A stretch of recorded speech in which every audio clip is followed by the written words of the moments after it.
يا نفس إن لم تظفري لا تجزعي.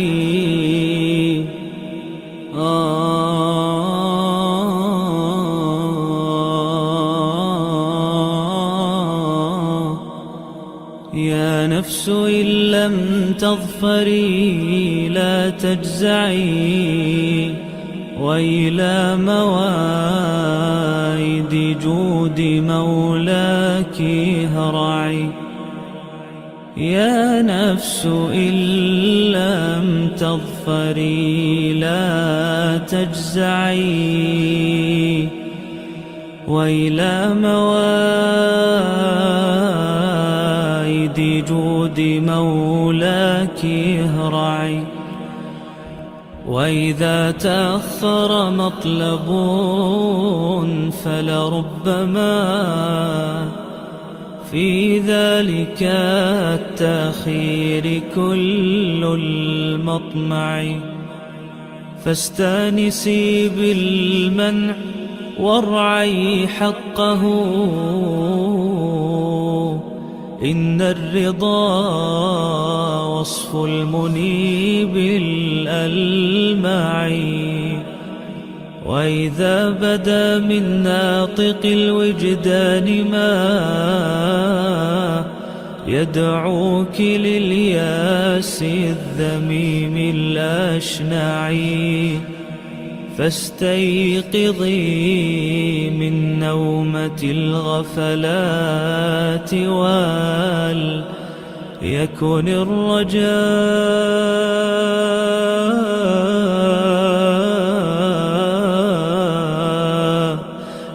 الرجاء لك مرتعا فيه ارتعي. إن العطاء إمداده متنوع، إن العطاء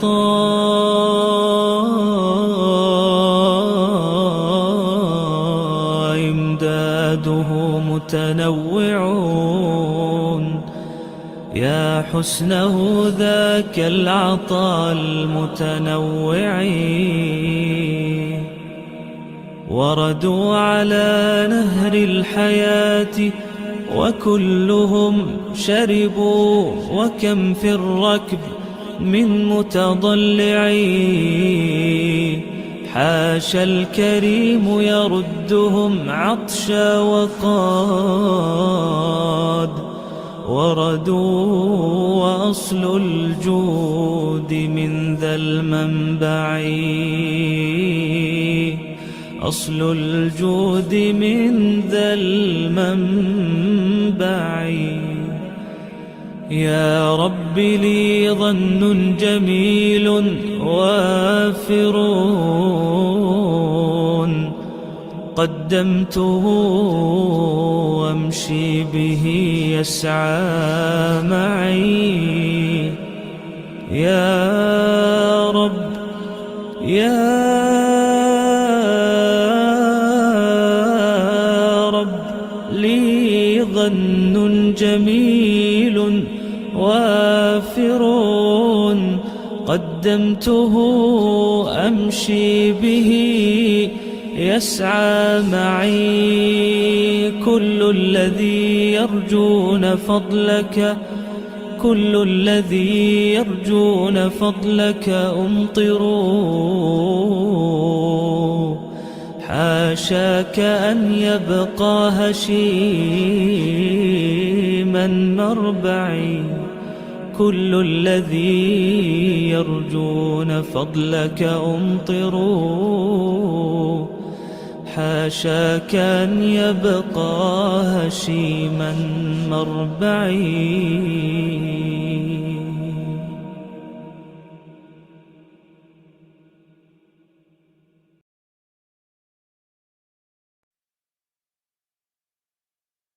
Three, two, one, and we are live. All right, guys. Okay, it continues in the background. 1 second. I hope this didn't get shared. Anyways, welcome to the live stream. Finally, we have Daniel back. It has been a while. I think we did a stream 1 year ago or so, and he shared his story back then. We had a lot to talk about, but today we're just gonna hang out, chill, and react to YouTube videos, potential articles, Twitter posts, and whatnot. Daniel's already in the background, so let him come on to the stage. Here we go. Assalamu alaikum. Walaikum salam. How you doing, brother? You good? Alhamdulillah, bro. Doing well. Doing well. Alhamdulillah. Yeah, good to see you, man. The people were waiting for you. They're all very excited to have you back. Me and Daniel, we chilled out in real life as well, and we wanted to meet up again. A family reunion of sorts, if you will. The children, the wives. But it simply didn't work out because I was traveling. We are living in Thailand, but quite apart, actually. It is quite the journey to get there. You need an airplane, otherwise it would take, I believe, at least 12 hours or so with a car. Something like that. Yeah. So anyways, we thought, why not reunite online and let the whole world watch, right? Anyways, good to see you, brother.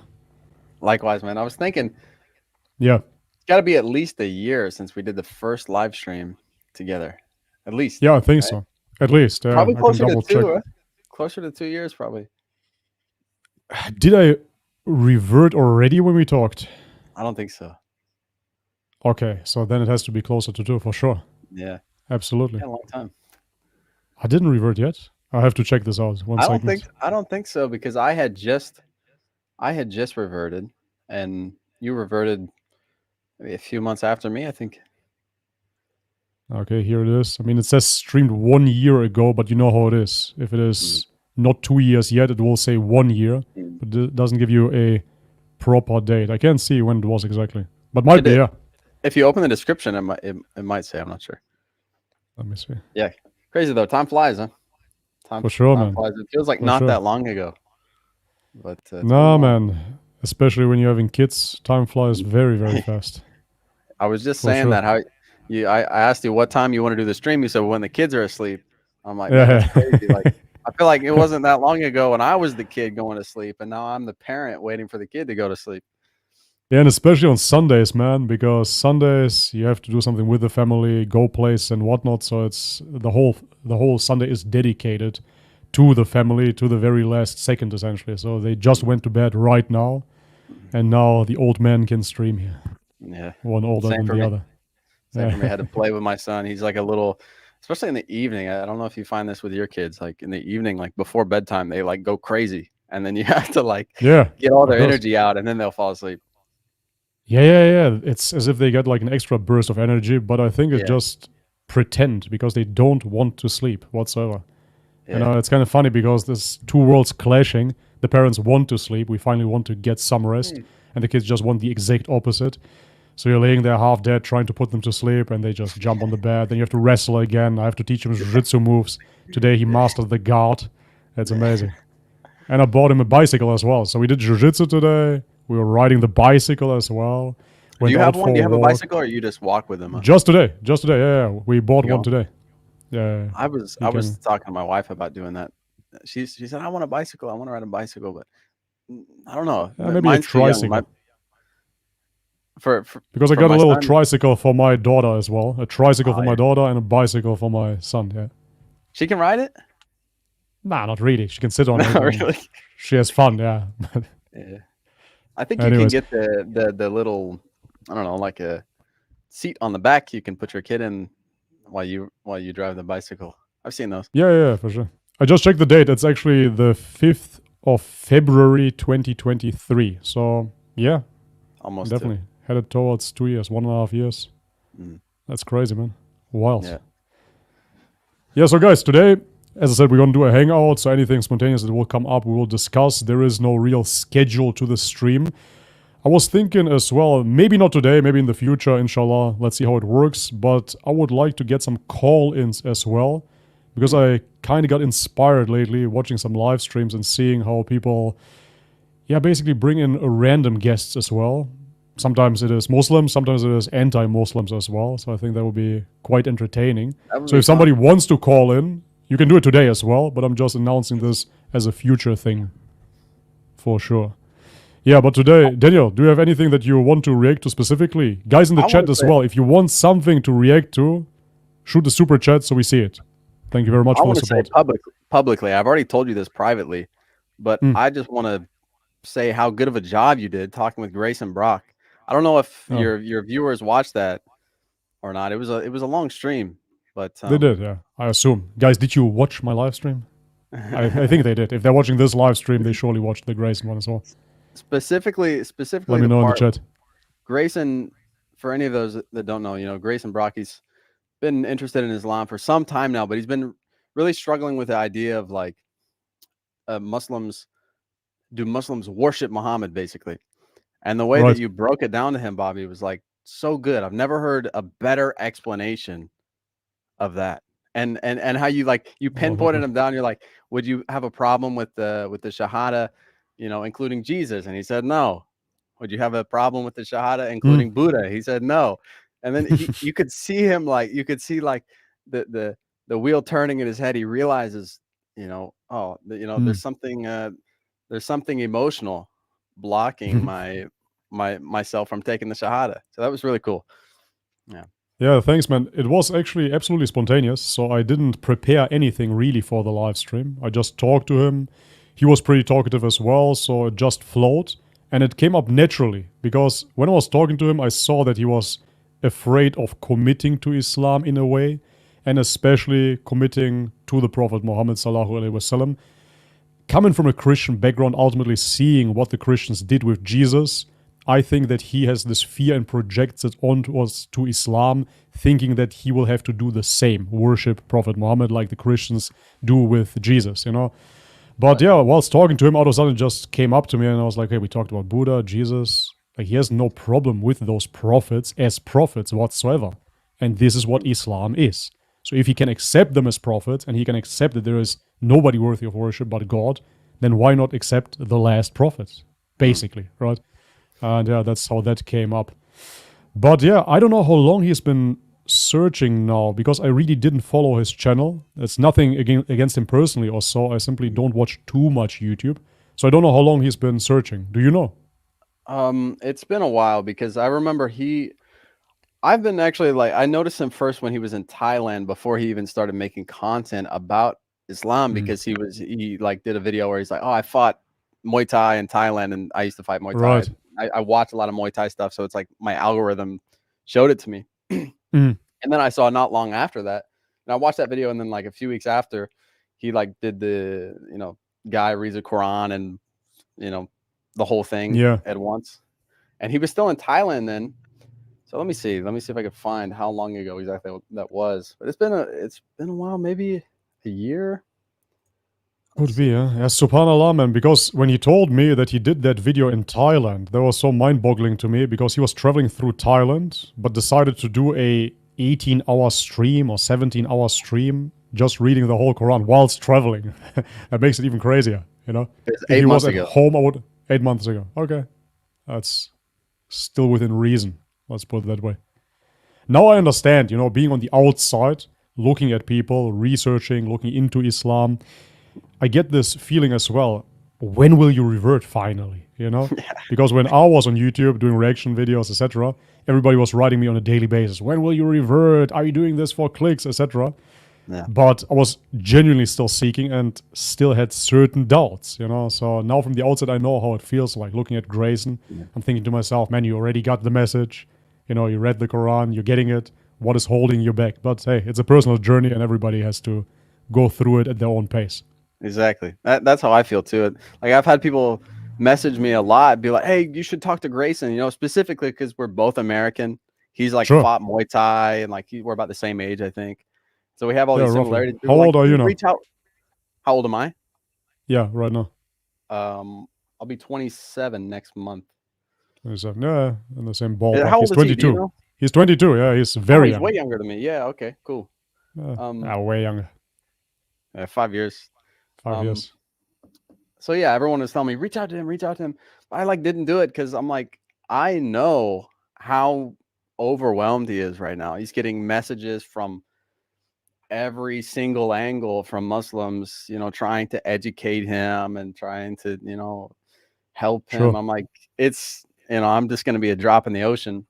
I don't want to overwhelm him. I know he's going through a journey. He's already gone this far. He's already read the entire Quran. You know, Yeah. it's just it takes time. You don't gotta. It's not a thing to be rushed.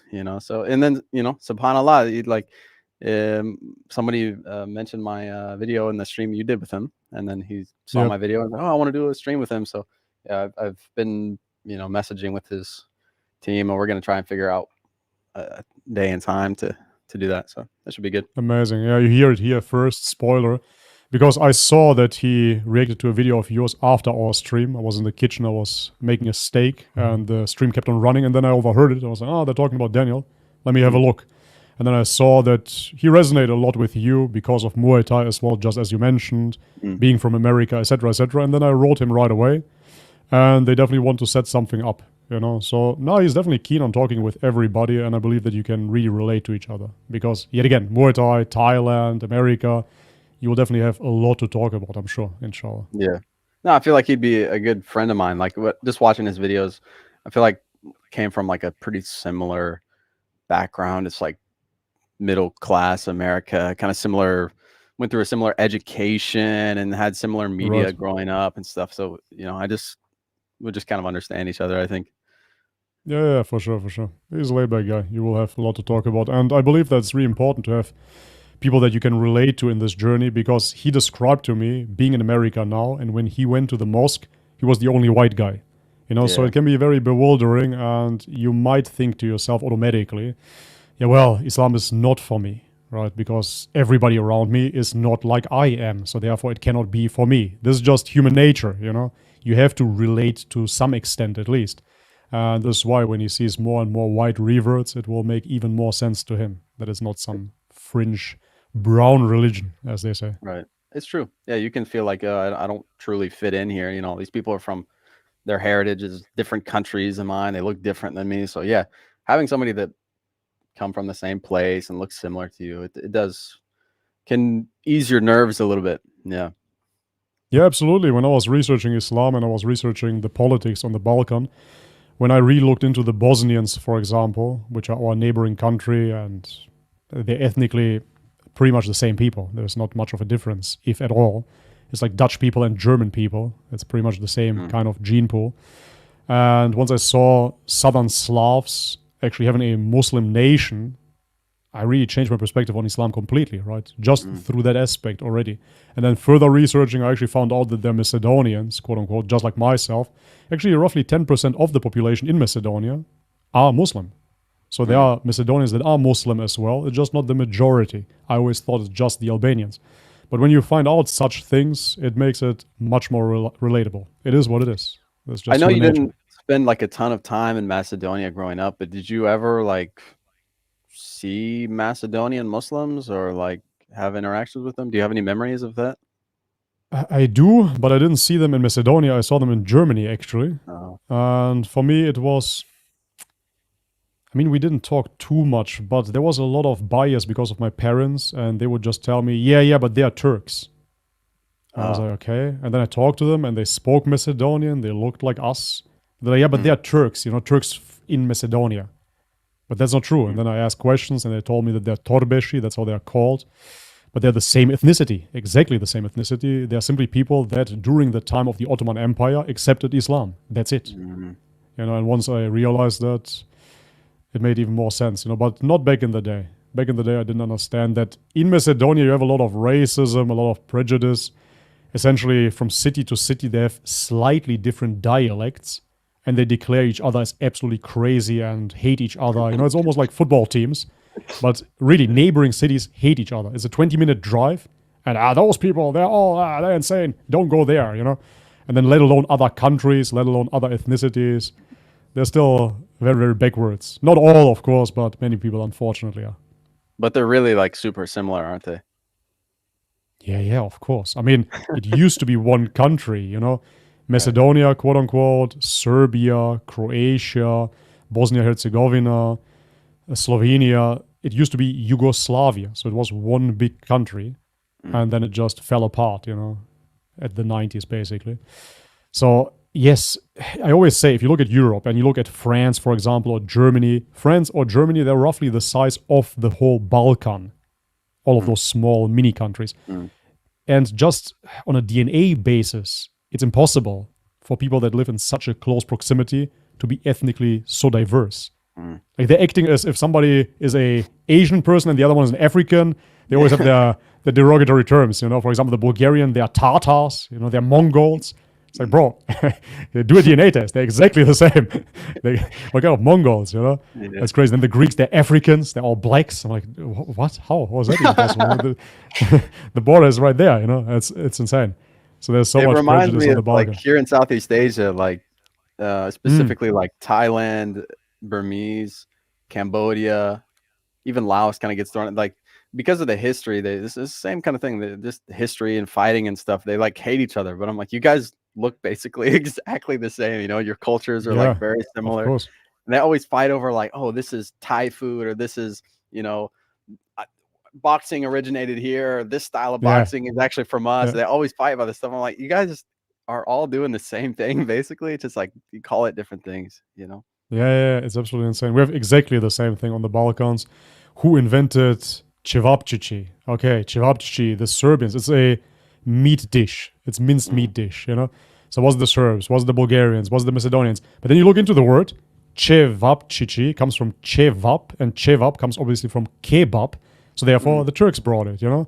But then they're totally racist against Turks and call themselves the kebab removers, you know, like a neo-nationalist movement of the kebab removers. I'm like, bro, you're eating Turkish food and you call it Balkan food, you know, it's just a fact. Yeah, but it's insane. So there's a lot of hatred, and yeah, I didn't get too much understanding in my early years about Islam. But later on, as I said, once I did, you start to relate much, much more, you know. It reminds me of the Quran verse that says, you know, paraphrasing, you know, roughly Allah created different nations so that they would come to know each other. You remember that one? Yeah, of course. That one's profound. It's, you know, on that topic, like we should try to get to know each other, but instead we're like, you're different, I hate you, you know. Yeah. It's still extremely primitive, but that's why the Quran is so beautiful. Exactly that passage, you know. I even had like a kind of like a visionary idea about it, like in my own mind. I was sitting there pondering on that verse, and I thought, what if the whole world would accept Islam, you know? That would be so awesome. Then everybody would be Muslim, but we would have different nations, different cultures, and would all come together, and everybody would get to know each other, just like the Quran says, you know? But yeah, it's a very ideological fantasy of mine. Obviously, in this world, there will always be believers and disbelievers. Yeah. And even amongst religions, you still have this nationalistic, ethnic fight within. It's insane. You would think that Islam would bind people together, but unfortunately I've seen it too, that even in the Ummah, you still have racism. So there's something so tribal, so primal. It will be probably the last thing that people will let go of, if at all, if ever. Also things prophesized, right, by the Prophet, that there's going to be sex in Islam. So. Sure, of course. But I mean, it does sound idealistic, but it just seems like the whole world is like kind of unifying, just because I guess of the internet and because travel is getting easier, just as people travel more, you know. I think DNA is becoming more similar. Like everyone's just kind of mixing. You go to, you know, if just for example, you know, 100 years ago, if you were to go to the US and walk around and see what the culture is like, and then go to say South Korea and see what the culture is like, it would be like so completely different. But nowadays, if you go, they would use, you know, American words in South Korea. And then you go to America and they're eating South Korean food. And then you notice like they both do this streetwear thing that's like, you know, they kind of wear the same clothes, so listen to the same kind of music. So I feel like the whole world is kind of coming together, and Islam is part of that zeitgeist. I think that just people are getting exposed to it, like me and you and Grace and Brock, that normally we wouldn't have before. And yeah, maybe one day it's just going to be kind of a worldwide, maybe not everybody, but almost everybody. Now it's 2 billion. That's a lot already. Imagine if out of 7 or 8 billion people, it's like 6 billion people are Muslim. Like being a non-Muslim, being a minority, that would be something. That's what we have to promote. We got to have more kids, all of us. Yeah, 100%. But they're gonna clip this, you know. They're gonna label us extremists now and terrorists because of that idea. Because we We want want to take over the world. Right. Yeah, we want Islam to Sharia take over law. the world. You want They Sharia want it. law. In Europe. Oh no. Yeah, but when it comes down to DNA mixing, as you mentioned, you know, I was actually very, very interesting. I was on a children's birthday party because of my son. So we were invited. It was just this weekend on Saturday. And they were very, very nice people. But they only invited the whites from the school. We're on an international school, yeah? And you have Pakistanis, you have Indians. And they just invited the whites. They're from, I don't want to give us too much detail, but they're white people, okay? And they invited just whites. So me and my wife as well, but my wife is half black, half white, right? So she was the only minority there on the whole birthday party. She can't come in. I think they did like a skin check, you know, up until here it's okay. This is too brown. So she still came in. And it was hilarious, you know. So they asked me, yeah, when do you want to have more kids, you know? And I asked the guy as well, and they were planning for a third kid. And then he looks at me, he's like, you know, we have to have more children.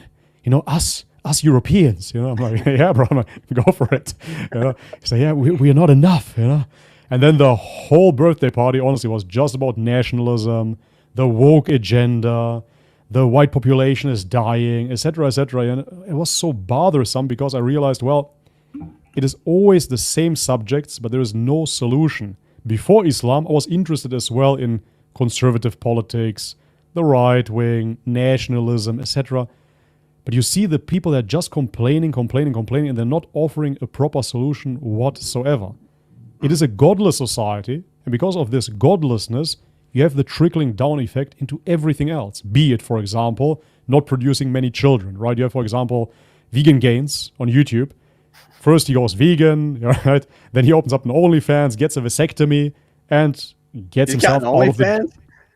Oh, bro, I'm traumatized for the rest of my life. Oh, no.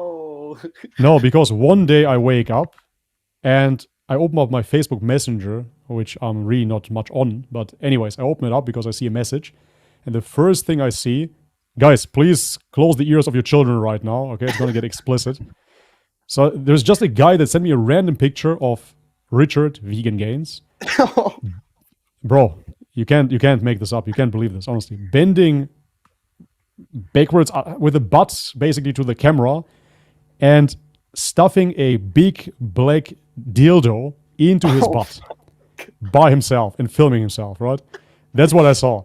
I was like, why in the hell do you send me this? Just some random subscriber, right? So, oh, check out what Vegan Gains is. Dude, please stop, you know? Anyways, so he essentially created like a homo OnlyFans where just gays subscribed. And he's making $800 with that per month. That's it. Oh, no. You know, and I called him out on that as well. It's already like a year or 2 years ago. I don't know. And I said, man, how would you be all right with yourself, humiliating yourself for $800 per month? You can do so many things for $800. And then he responds, and this guy has no pride whatsoever, no shame, you know. And he's like, yeah, I don't know what Bobby's saying there. You know, $800, it's good money. Some people go to work for this, you know, and I just have to film myself doing what I do anyways. You know, I'm like, wow, man. You know? Oh, no. What would I do anyways? Yeah. So he's fisting himself with a big black dildo. Whatever. Disgusting. So this is vegan YouTube for you. But what I'm saying is, atheism can trickle down into veganism, partially, right? Liberalism. And then you don't want to produce children. This guy got a vasectomy, right? And yeah, that is the main issue of the West. The main issue is not all of those little symptoms, or body count, or OnlyFans. No, this is just a symptom of your society being completely godless. Majority godless. That's what it is. If people have no fear of God, they have absolutely no accountability in front of God, why would they obey anything else but their desires? And this is the real problem with the West. That's what you see, you know. And then they're complaining, and those people left the West as well, you know. On the birthday party, for example, they left the West. Now they're living here in Thailand, and they're complaining about how migrants run over their country. Okay, if you really want to change the demographic of the West, then you have to stay in the West and produce 10 kids. That's it. You know. But anyways, it's essentially, again, they're looking for solutions that are godless yet again. How maybe we can vote conservative. That will fix it. Right? Maybe we should be more nationalistic, patriotic. That will fix it. No, it won't. It won't fix anything as long as you don't return to God. Yeah, Yeah, it's that's like how I see it. you preserve the white race, and then what, right? And then what? That's what Exactly. I always say. Like, okay, for what? Like, if your people are all, completely misguided and doing evil things all the time, it's it's gonna crash and burn eventually anyway. So you have to get upon the truth first. That's what ultimately matters. Not Yeah. the color of your wife. Doesn't matter. You say that, Someone's got. Daniel. You By the way, race trader. We're just a bunch someone's of got a race traders here. dude. You know how many times I've heard that? I have a couple buddies that are I'm like, a race trader too. yeah, you can't do that. Why do you do that, man? Find a white wife. It's like the least. That's the funny thing too with the West is that people put so much value on the things that are the least important. Race. Yeah, they don't. Yeah, It doesn't matter. Like, none of that stuff matters. Like, truth, telling the truth, being a good person, being honest. These are all things that matter. But in the West, nobody talks about that stuff ever. no. It's all about how you look, how many followers you got on Instagram, all this nonsense, what kind of car you drive. None of that stuff matters at all. By the way, someone's got to clip the Vegan Gains OnlyFans and add the the clip where he goes, "Show me the evidence that soy is feminizing for men."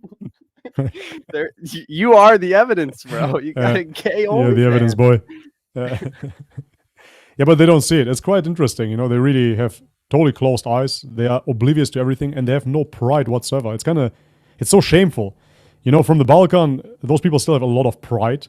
Sometimes very misguided, but at least they're proud, and they have no way of humiliating themselves at the very least. So nobody would do such a thing. It is, they have dignity. Yeah, dignity. That's the word. Yeah, you have dignity. And those people, for $800, he will expose his butt to the world to see for gay men, whilst claiming not to be gay. That is so shocking. How can you do that? I would probably commit suicide after that. I would be not able to look into my eyes. Like, what kind of act you just committed? What kind of atrocity? But those people have no values at all. It's insane. But anyways, can't win on those grounds. Yeah, as you said, so I've been called a race trader as well, of course. I'm in all Telegram groups on that note, guys. Every Telegram group there is, I'm in it. Be it veganism, be it National Socialism, be it whatever. I'm in every single group. And when you look into the neo-nationalistic movements, you see truly just about preserving the race. However, how are they advocating for their race? They're displaying half-naked white women. And this is our beauty. And then they're showing something degenerate in the black community. For example, some chicks are twerking. That is them, It's like, no, both is degenerate, you damn idiot, Your chicks are running around naked. Those chicks are twerking. It's both bad. They don't understand what is good at all. Twerking, yeah. Okay, both bad. It's not about the skin color here. You're committing the same degeneracy, but they don't see it. For them, it's beautiful. And so it's essentially the skin worship focusing on something that is temporal. You're going to worship the skin, and then you're going to decay. You're going to get into the grave, and nothing of it is left. But that's what they are obsessed with, And again, I don't mind if somebody wants to marry a white woman or a black woman. Sure. Do whatever you want, but first and foremost are, of course, the values that you have to preserve. And in the West, there is no such thing. Even more, of course, you face an issue when the only thing that you can fall back to is Christianity. Because for them, I assume, it must be very, very similar to me. When I returned from veganism, the New Age, I wanted to return to God, but I didn't see Islam. So therefore I thought to myself, well, the only thing there is Christianity. And then what is the closest Christianity to Jesus? Must be Orthodox Christianity. Okay. But if that is the only thing you have to fall back to, then you're falling back to, obviously, a false doctrine where you have to worship a man. And moreover, this doctrine already failed the West because they secularized. It happened right away, ultimately. The church didn't preserve too long in the West, especially not in America. And therefore, what do they have to fall back onto? They don't have anything. So it's either just pure nationalism, hatred for every other race and the whites are superior, or this quote-unquote conservative Christian thing now that people like Candace Owen and not Ben Shapiro. Ben Shapiro is a Jew, but this other guy, Nick Fuentes, push right now. Right? So that's all they got. And it's still upon falsehood. It's still upon misguidance. They still don't have the straight path. That's why. I see it exactly the same way. I see a lot of talk. People talk about like Muslims and Christians uniting in the West to defeat evil, and it's like I'm, who am I? But like, I would be hesitant about that just because these people, like, their foundation is so weak. Mm, They don't even have like clear cut right and wrong. Really, they really don't. true. And a lot of them are like not even in a church, the Catholic or Orthodox. A lot of them are like Protestant, and then you can just Yeah. go all over the place with that. So I'm like, I feel like the truth doesn't need allies because it's the truth. We don't, as Muslims, I feel like we don't need to ally with the Christians. The Christians need us, is how I see it. And the only way the West will truly be saved is if they come to the truth, which is Islam. MashaAllah. Yeah, Again, I 100%. sound like a Sharia spreader, but it's like when He is you the Sharia see spreader. when The you see radical Sharia Sharia as like spreader.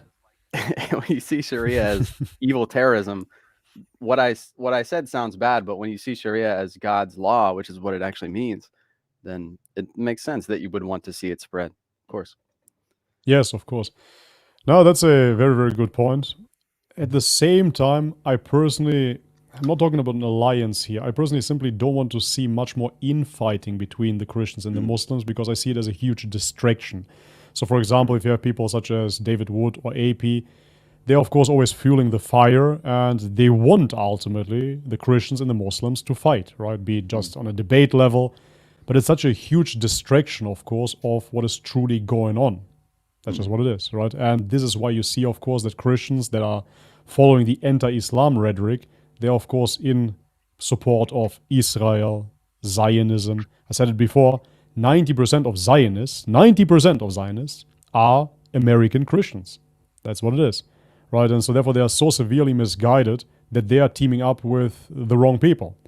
And that's why I say the relations, at least, between Christians and Muslims should be positive or neutral and not on enemy ground as it is at the moment. Because right now there's so much infighting and yeah, it's pointless, it's useless ultimately. It's kind of Because like value... the enemy of my enemy is my friend kind of thing. Yeah, exactly.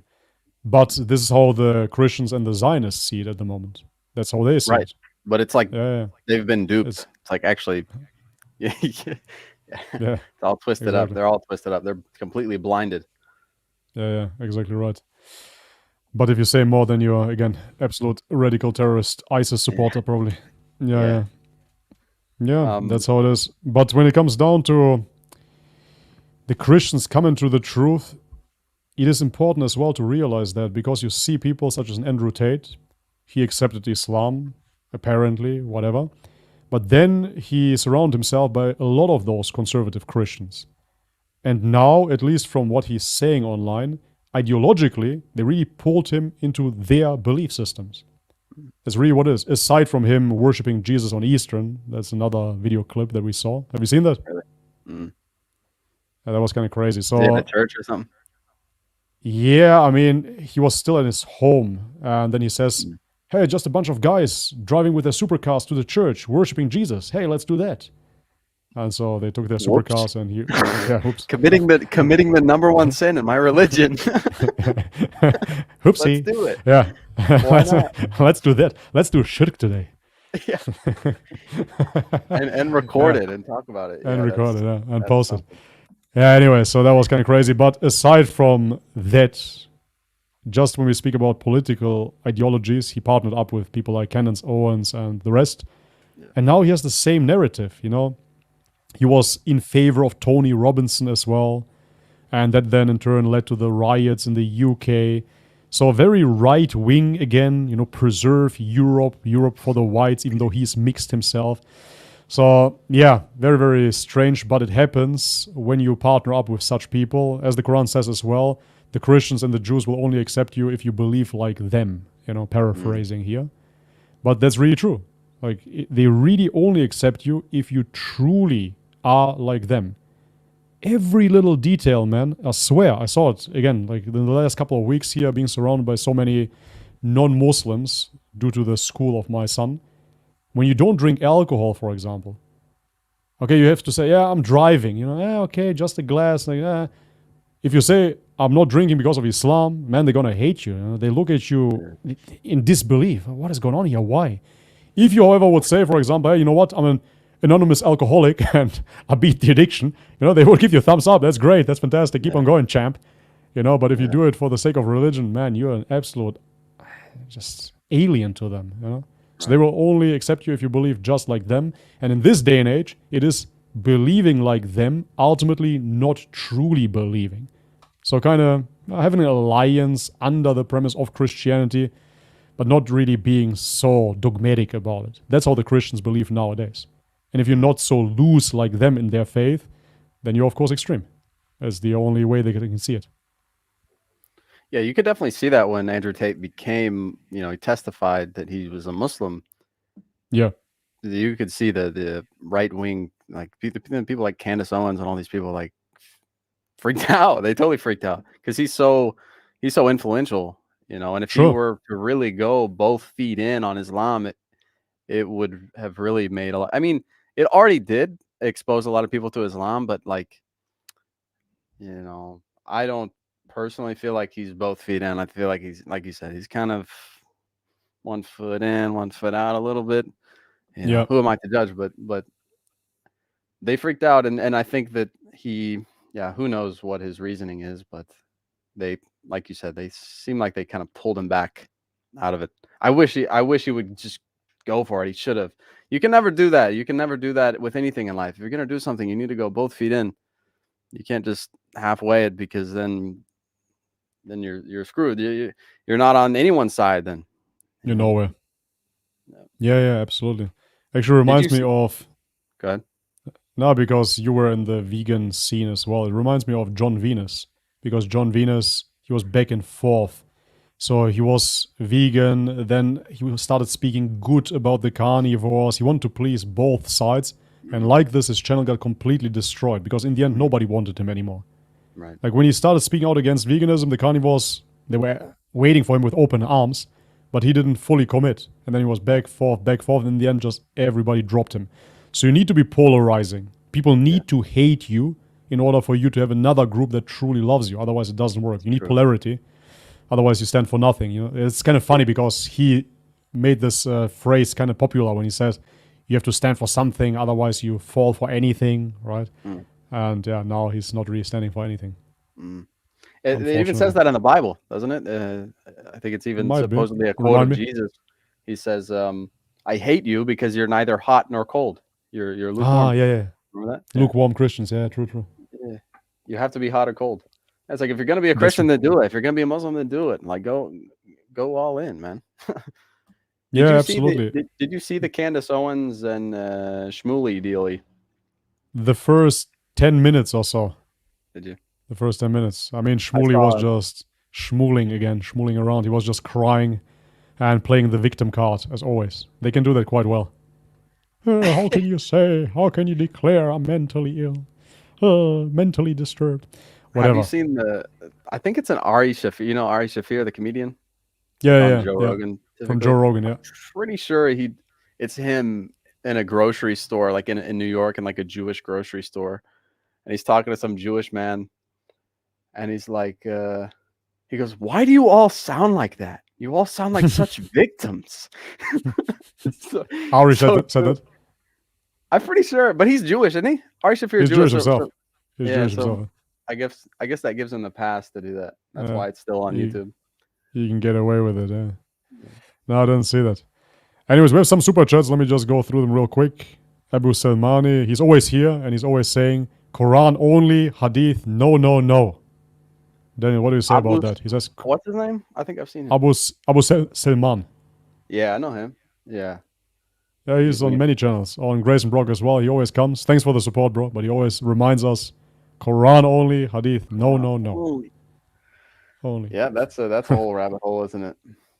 Yeah, I've seen some people. Both you and I have looked into that, and yeah, that's a whole topic, you know. Yeah, I talked about it with Grayson a little bit.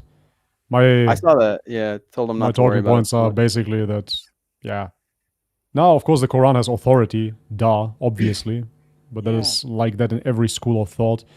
And moreover, the Quran is not, let's say, as concise as the 10 Commandments, and the 10 Commandments simply address what you should or shouldn't do, but you have metaphorical stories and you have an addressing of the prophet over and over again. So in the 10 Commandments, for example, there is no prophet mentioned, but in the Quran there is. So there's definitely a very important part of it, and therefore, of course, you would like to know what this prophet was about, if the Quran itself states that you have an excellent example within the prophet. So if there was no mention of the prophet, then I would say, okay, cool. So it's just the Quran, done. I remember now, you did make some really good points to Grayson about this topic, and one of my favorites was that, it's just kind of like, it's just like evidence that we have of how the prophet lived, and that's cool. Like, we should want to have that, and we should want to have that of all the prophets, but the reality is that we don't.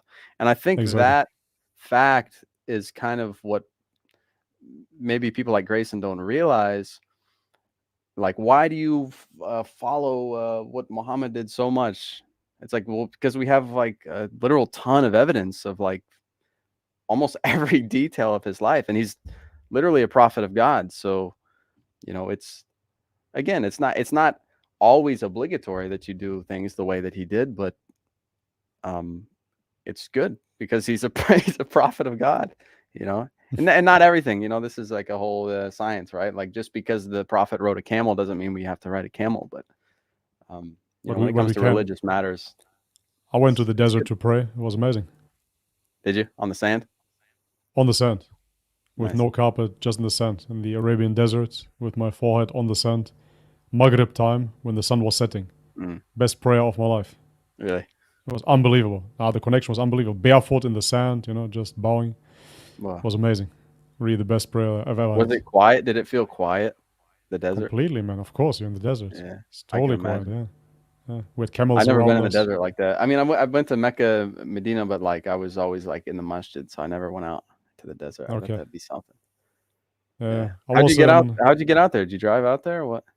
Yeah. I got actually very lucky because through the channel here, some Emiratis reached out to me, and then we took their 500 PS Jeep and went to the desert. We went dune bashing as well. Nice. Yeah, Did you crash kind of. Or no? No, we didn't crash. Thank God, alhamdulillah. No, because I was the passenger, so it wasn't that nice to me. It was exciting, but not that nice. Because I'm freaking out even if... Scary? Yeah, super scary, man. I can't be the passenger, so if I'm on a scooter, a motorbike, on the back, I'm dying. If I'm riding a race bike, I can go 300 kilometers an hour. I did. No worries. Everything is calm, But on the back, no chance. And so now, for the very first time, I didn't even expect it. We went to the dunes, and then dune bashing, you always feel that you're going to just tip off the cliff. It was insane, and the force, it's crazy, man. It's wild. I would like to do it tested myself. your Islam. You had to submit. Like, okay, cut of Allah. yeah. Bismillah. This crazy Emirati is driving me up here, man. Anyways, yeah, it was amazing. But after that, Maghrib time, as I said, we went further and further into the desert and just did the prayer in the middle of the sand, facing the sun as well. This is just how it was. That was the direction of Mecca. It was unbelievable, man. Unbelievable, really. So I highly recommend it. But yeah, anyways, that's exactly how it is, right? One of your friends was Imam, huh? Yeah, exactly. And he was doing a very good job. Everything. Yeah, and he was doing a fantastic job. Nice. Shout out, man. He was doing a fantastic job. It was amazing. A lot to learn. It was a great time, in the Emirates because, especially with the friends there, with the brothers, we were just cruising in the Jeep, and then, there's a masjid. We go to prayer now, do all the prayers during the day. Then you're in the desert, then you're in a good restaurant. Living in the Muslim land is amazing. Here in Thailand it's not bad either. In Bangkok we have many, many mosques, but it's not the same feel, obviously. You cannot replicate that whatsoever. Hearing the adhan, etc. Hearing the adhan in a shopping mall, for example. Yeah. It's really amazing. I definitely miss it. Inshallah, maybe one day. Every woman is in a hijab. That to me is like the most magical thing. It's like... I wasn't like that in Saudi. Yeah. Yeah, especially the masjid. Like, I think it would be in most of Saudi, except for like if you maybe go to like Riyadh. And Riyadh, I think it's more liberal. But like, yeah, if you're in Mecca, Medina, it's like basically for sure. And they're all like ninjas, bro. They all have the ninja, like they're all niqabis. The ninja. it really does make a huge difference. Like, you don't have to worry so much about like, gotta lower my gaze constantly and like, like try not to do double takes and stuff. It's just they're all covered. It just makes it so it totally changes the feeling. Oh my God, Daniel! Can't you just control your urges? It's just due to your high testosterone, toxic masculinity. Why do the women have to cover up for you? Oh my God, that's what Islam is, misogynistic. Yeah, they're being oppressed by voluntarily putting on the hijab. Yeah, just look away. No, if you can't stand it. it's like it's just such a different feeling, isn't it? Like when you're walking around the streets, for example, Bangkok, and you see all these women and they're wearing like tight clothes and they're like struggling to walk in these high heels, and it's like they're oppressed. They're the oppressed ones. They have to like try so hard and shopping for this shirt that's gonna look good on with their figure and this color, and it's got to match, and the shoes got to match, and then I got to do my hair, and then I got to do my makeup. Sure. Because they feel pressured into doing that. They're the oppressed ones. These women are free. The woman in the niqab, they just wear the niqab. They're free. They don't have to worry about people valuing them based on how they look. Yeah, of course. It's absolutely twisted in the West, of course, because ultimately you as a woman, as a young woman in the West, all you got is essentially your looks, right? So they're talking about oppression, but the reality is that you're being essentially just reduced to your looks, so to your sexual potential.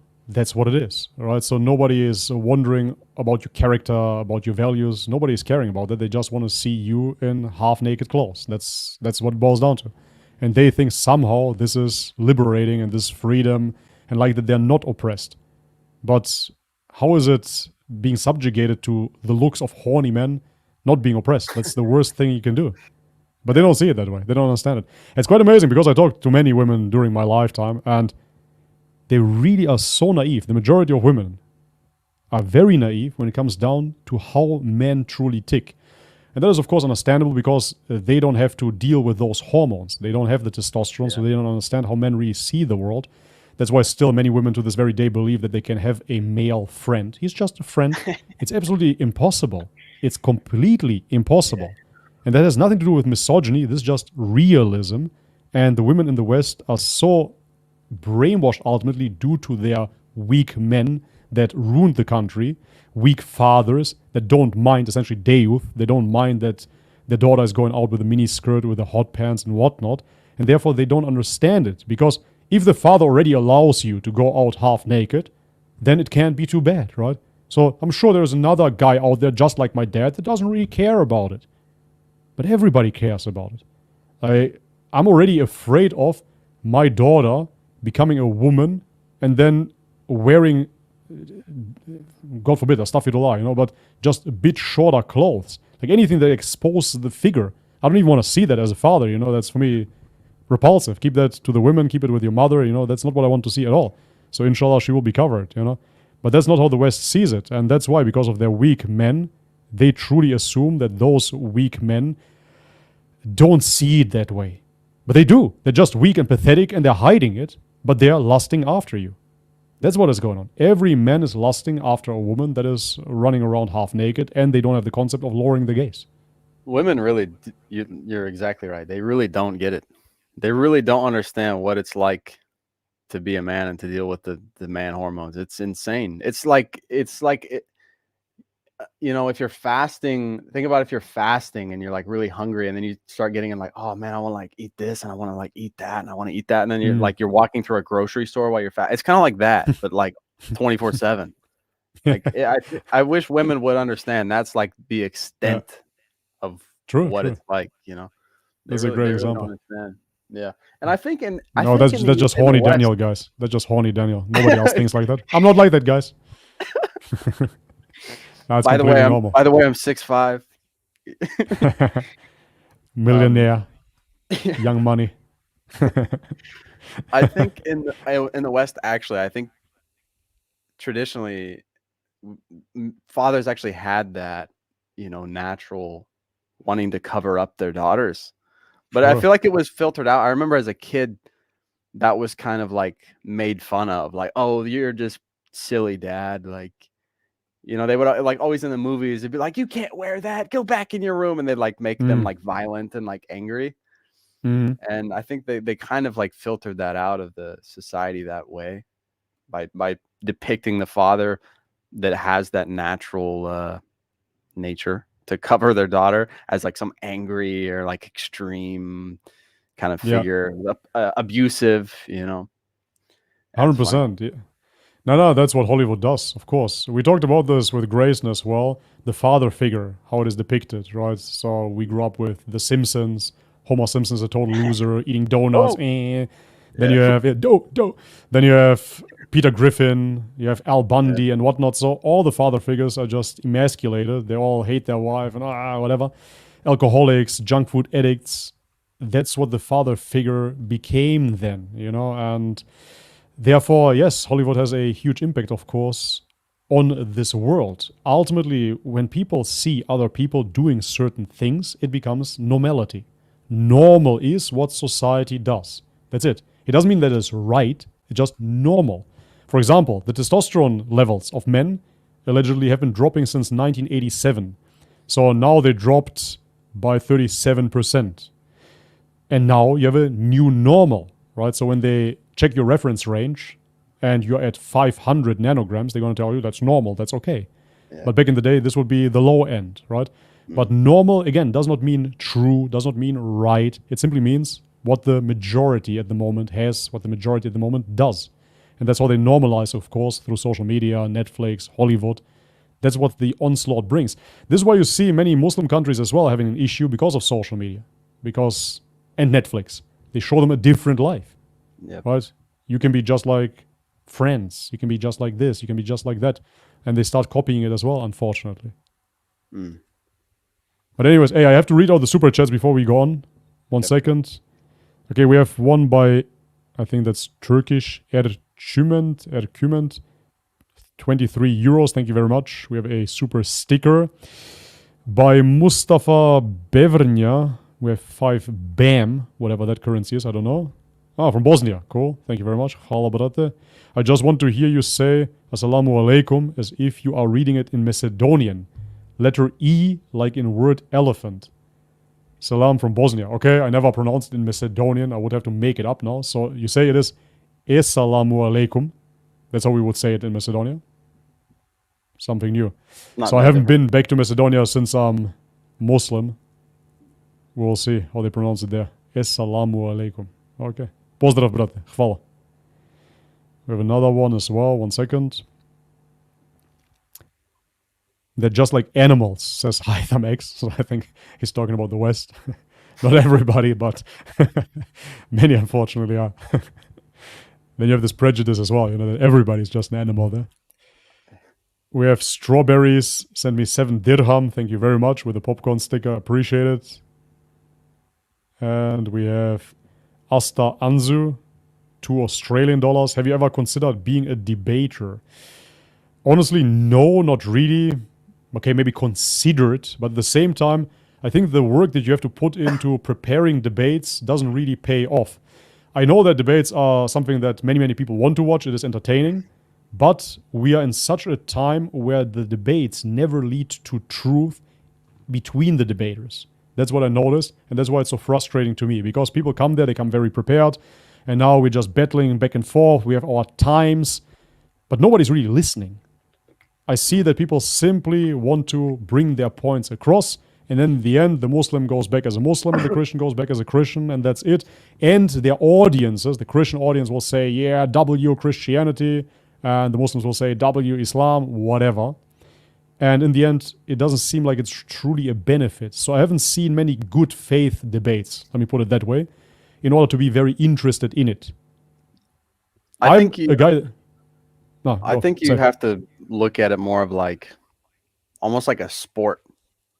Yeah, sure, exactly. It's kind of like a sport. It's almost like entertainment. It's like you're a fighter and you go in there and it's like, it's not like you're fighting because you're going to like solve some beef, and then if you win, now everyone's like your fan. It's just kind of like people like to watch the fight, and then like, sure, you know, and like, even if you're the one you're rooting for loses, you're still gonna root for that guy next time. You know what I mean? So it's like that. It's almost like entertainment. It's almost like entertainment and debating. I know what you mean though, and I feel the same way, that it's like logically it should be like, okay, this guy brought up better points, so like we should,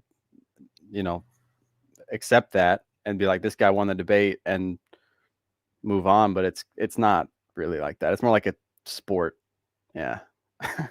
Yeah, exactly. I mean, you said it is almost like entertainment. I would say it is only entertainment. It is truly just entertainment because the debaters are really not interested in understanding something, especially on the Christian part. So, for example, I saw a few debates, not fully, but with Jay Dyer.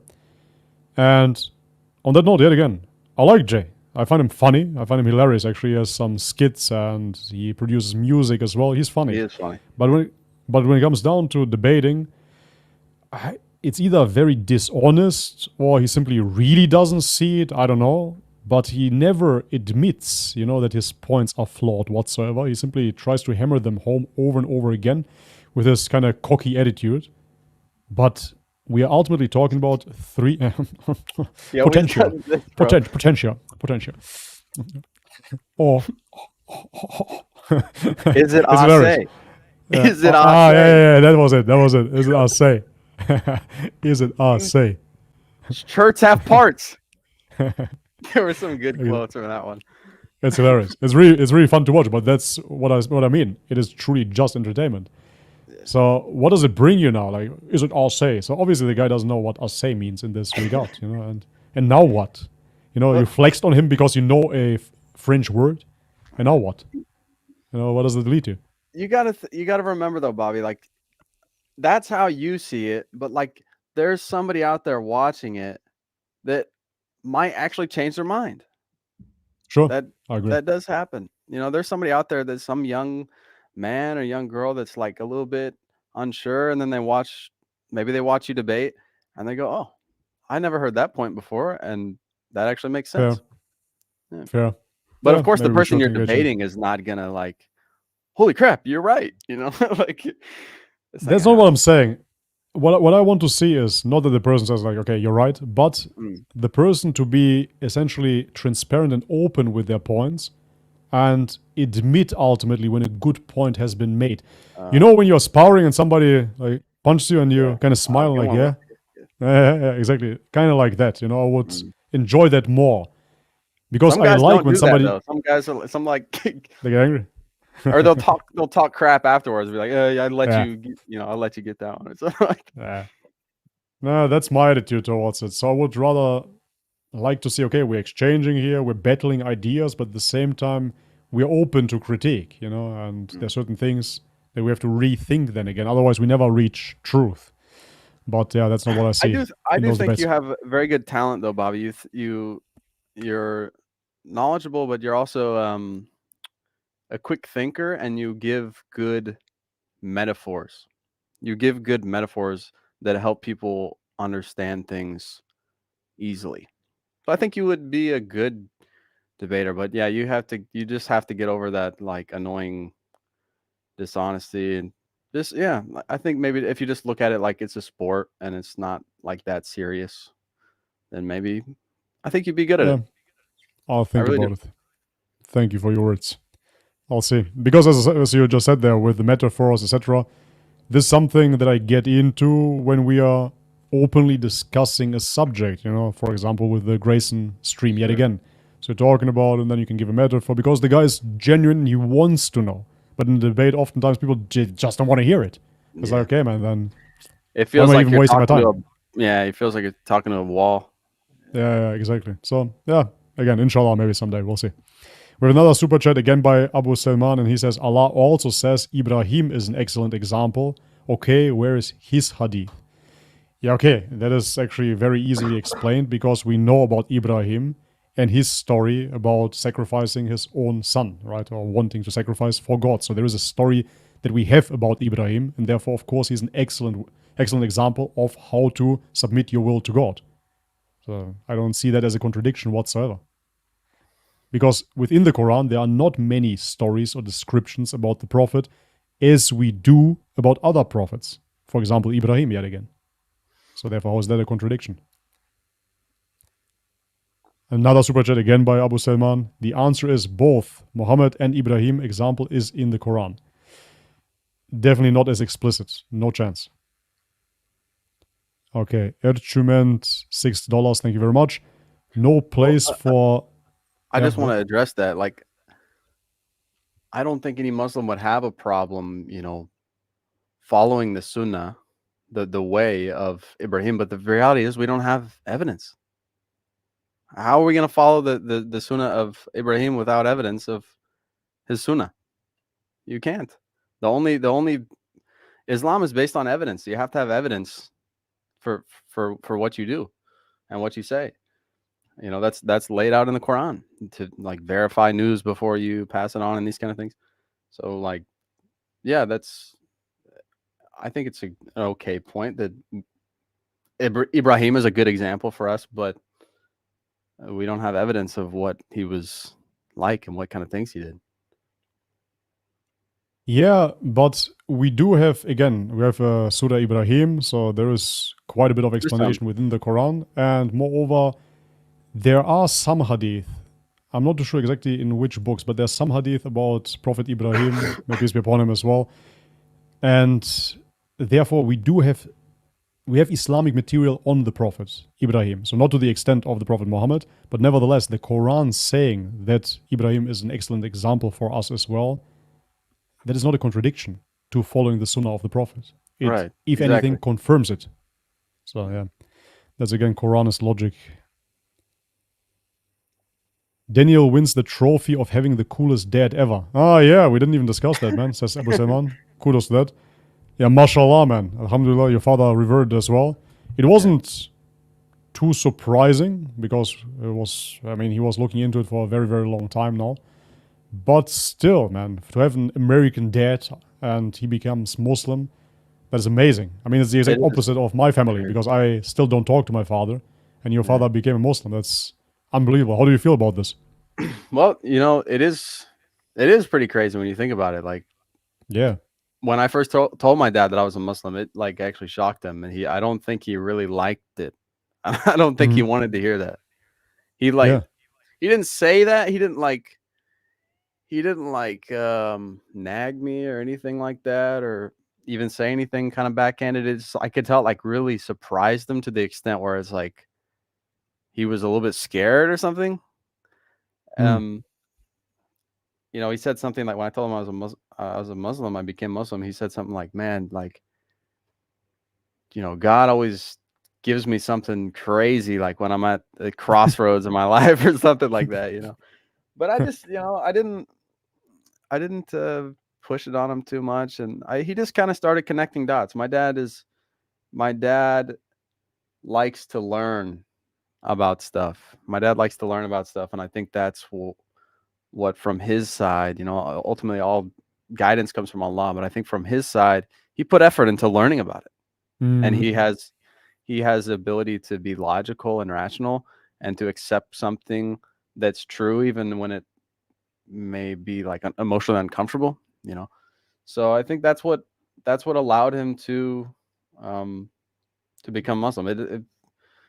I didn't do much. I would answer questions if he had questions, and I guess I did film a bunch of videos with him, and of course. I showed him a bunch of stuff. And I just want to say that, yeah, you did videos together and everything. He was even there at my Shahada.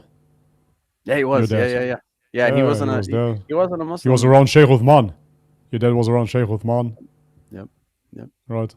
Yeah, he was like a baby, like still learning about Islam. Then he was still like quite clueless. My dad also had like previous like bad like bad thoughts about Islam, because after my dad was actually in the military, in the American military, and he was supposed to be sent out to somewhere like Syria, I think, in the 90s. Could be. Yeah, could be. And he ended up not getting sent out. But when he was about to be sent out, he started like reading everything he could about Islam. But of course, as an American, he doesn't read the Quran. He like reads some book that some American wrote about Islam. And I think it just was full of lies, to be honest. I remember him telling me from a young age, like, okay, basically this was one of the few facts I ever learned about Islam, in my younger age. He told me, like, basically you have Sunni Islam and you have Shia Islam, and Shia Islam think it's okay to kill people. And Sunni Islam don't think it's okay. And I was like, oh, I'm like, okay, so you have like a light side and a dark side of Muslims. Okay. You know, and it kind of like made sense. I'm like, the dark ones must be the ones I see on the TV that are like killing people. You know, I'm like, okay. So yeah, I think he read some bad books about Islam, but like I said, he has the ability to like, he's got a scientific brain. He can accept truth even when it goes against what he previously thought. So that's what happens when somebody with that mindset looks into Islam, they become Muslim. It might take a long time. It might be fast, but eventually, if you're honest and logical and rational, it's going to happen. Inshallah. Inshallah. Yeah, no, that's an amazing trait to have, especially to keep that trait in your older age. It's actually quite complicated because you see many people when they get older to do something new. As I say, you cannot teach a new trick to an old dog, right? It becomes quite tricky. And my parents, on the other hand, very unfortunate. So since they were in their 30s, I can remember that as a kid, I would always try to motivate them to do new things. And they would always tell me, yeah, we are old now. You know, you're a kid. You can do those things. We are old. They would just tell me that over and over again. And my father was in his 30s and my mother was in her 20s. So, and they already declared themselves being old and they kept at it, you know. So for them, change was never a factor in life whatsoever. And to this very day, they're telling me, you know where you come from, you know who you are, so you have to stay who you are. That's it. You know, not even questioning who gave you that religion. I always say, on the Balkans, before Christianity, you had paganism, right? A certain pagan religion. So you would be amongst the people that would simply stick to paganism and you wouldn't have accepted Christianity back then. You know, but now you're born as Christians and now you're going to defend that. But as the Quran says as well, right, they're simply doing what their forefathers did and they were not guided either. And that's what they keep on repeating over and over and over again. And they don't even understand why. It's really unbelievable to talk to such people sometimes because you cannot rationalize why they stick to an ideology that they do not fully understand, nor do they understand why it would be worth defending, nor do they understand where it comes from, but somehow they woke up, poof, they got born, and yeah, well, we are Orthodox Christians. Okay, but what does that even mean? And nobody believes in the Trinity, and nobody gets the religion, and nobody goes to church. But I have to stay exactly like that. Why? It's safe. It's comfortable. Like any kind of change in life always comes with a little bit, at least, discomfort. You know what? If you lose fat, that's like uncomfortable because your body wants to stay how it is. Like your body actually doesn't even want to gain fat. Your body just wants to be like, okay, let's just stay like this. So like anything you change, whether that's a belief or your diet or you gain muscle, it's like, and then it's even harder to like change something and then stay like that because your body is actually going to want to go back to how you were. And that also goes for the mind too. Like you can start looking into Islam and you're like, oh, this is really cool. And then you just start regressing and you're going back to old ways, you know. It's hard to like change, and then it's even harder to stay like that. And I think like in your parents' case, once you start telling yourself that story, I'm old, I can't do that, you're finished, you know, finished. You're not going to be able, you have to keep that like child's mindset where even if you are older and it is a little bit more tricky to adapt to new things, you just try, and that will, it's a muscle that you can exercise. You know, I hope I don't lose that too. It's not cool, man. You're like old. I don't want to be that old guy that's like, oh no, I don't want to try that. I don't want to do that. I want to try, you know, stuff my grandkids are doing. And I catch myself already being that old guy sometimes, man. But yeah. My parents unfortunately had that. They really had that attitude. I think because they grew up in communism, for them they grew up quite early, and they didn't really had this identification as children ultimately. They went to school, they had this military-esque upbringing, you know, and my mother was pretty young. When I was born, she was 20, 21, something like that. And so since then, she's been a mother, and she totally identified with that role, which is beautiful. I appreciate that of her. But that's how she saw herself. Like, I'm an old mother, that's it. I'm just cooking here, I'm taking care, you know. There was no flexibility whatsoever. And with my father as well, he was very driven when it comes down to his job, but that's all he wanted to do. Like work, come home, eat, you know, that's it. Didn't want to do much. No crazy holidays or anything. Everything was pretty structured, you know, and it never changed. And so to this very day, nothing changed. So yeah, like that, obviously, if you always do the same thing over and over again, nothing will change. Yeah. But to be fair, they didn't look for any other results. You know, it wasn't as if they were frustrated about their results. They were happy with them. So therefore, God gave them a son like me, and I just went through all the extremes. So for them, they couldn't understand that whatsoever. You know, why is he doing crazy bodybuilding now? Why is he partying? Why is he gone for 3 days? What is he doing now? So then, why is he traveling the world now? Where is he? Where has he been for the past 5 years? You know, so I always did some, in their eyes, absolutely crazy, absolutely insane. And to this very day, they cannot understand. You know, so and Islam was the final nail in the coffin for them. That's how they see it. Unfortunately, Bobby, you have older siblings or younger siblings? just younger siblings, just one sister. Really?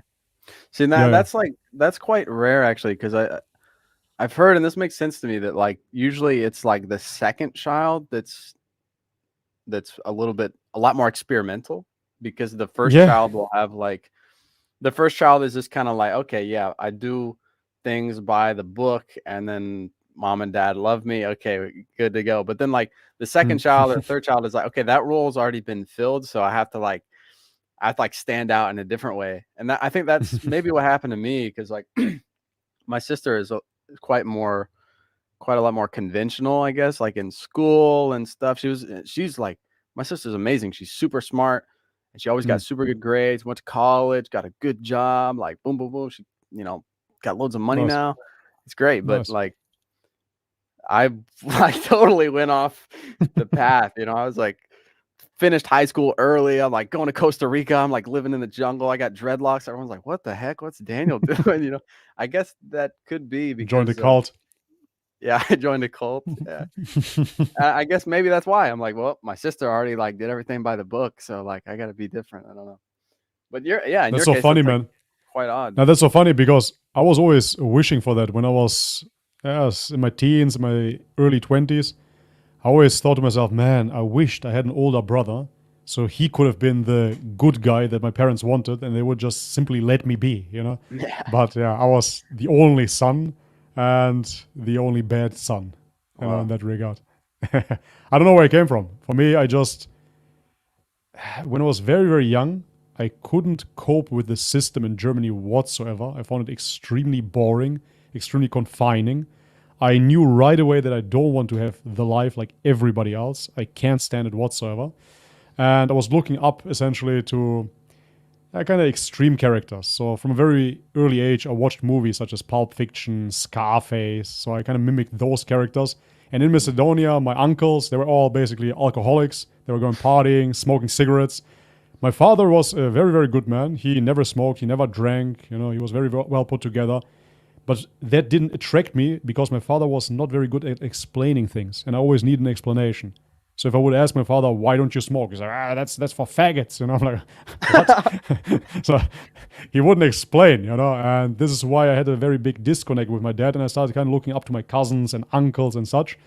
And that's why I went down the experimental road. You know, first was partying, then was bodybuilding. I always had the feeling that I have to find life myself, because it wasn't very dictated by my dad.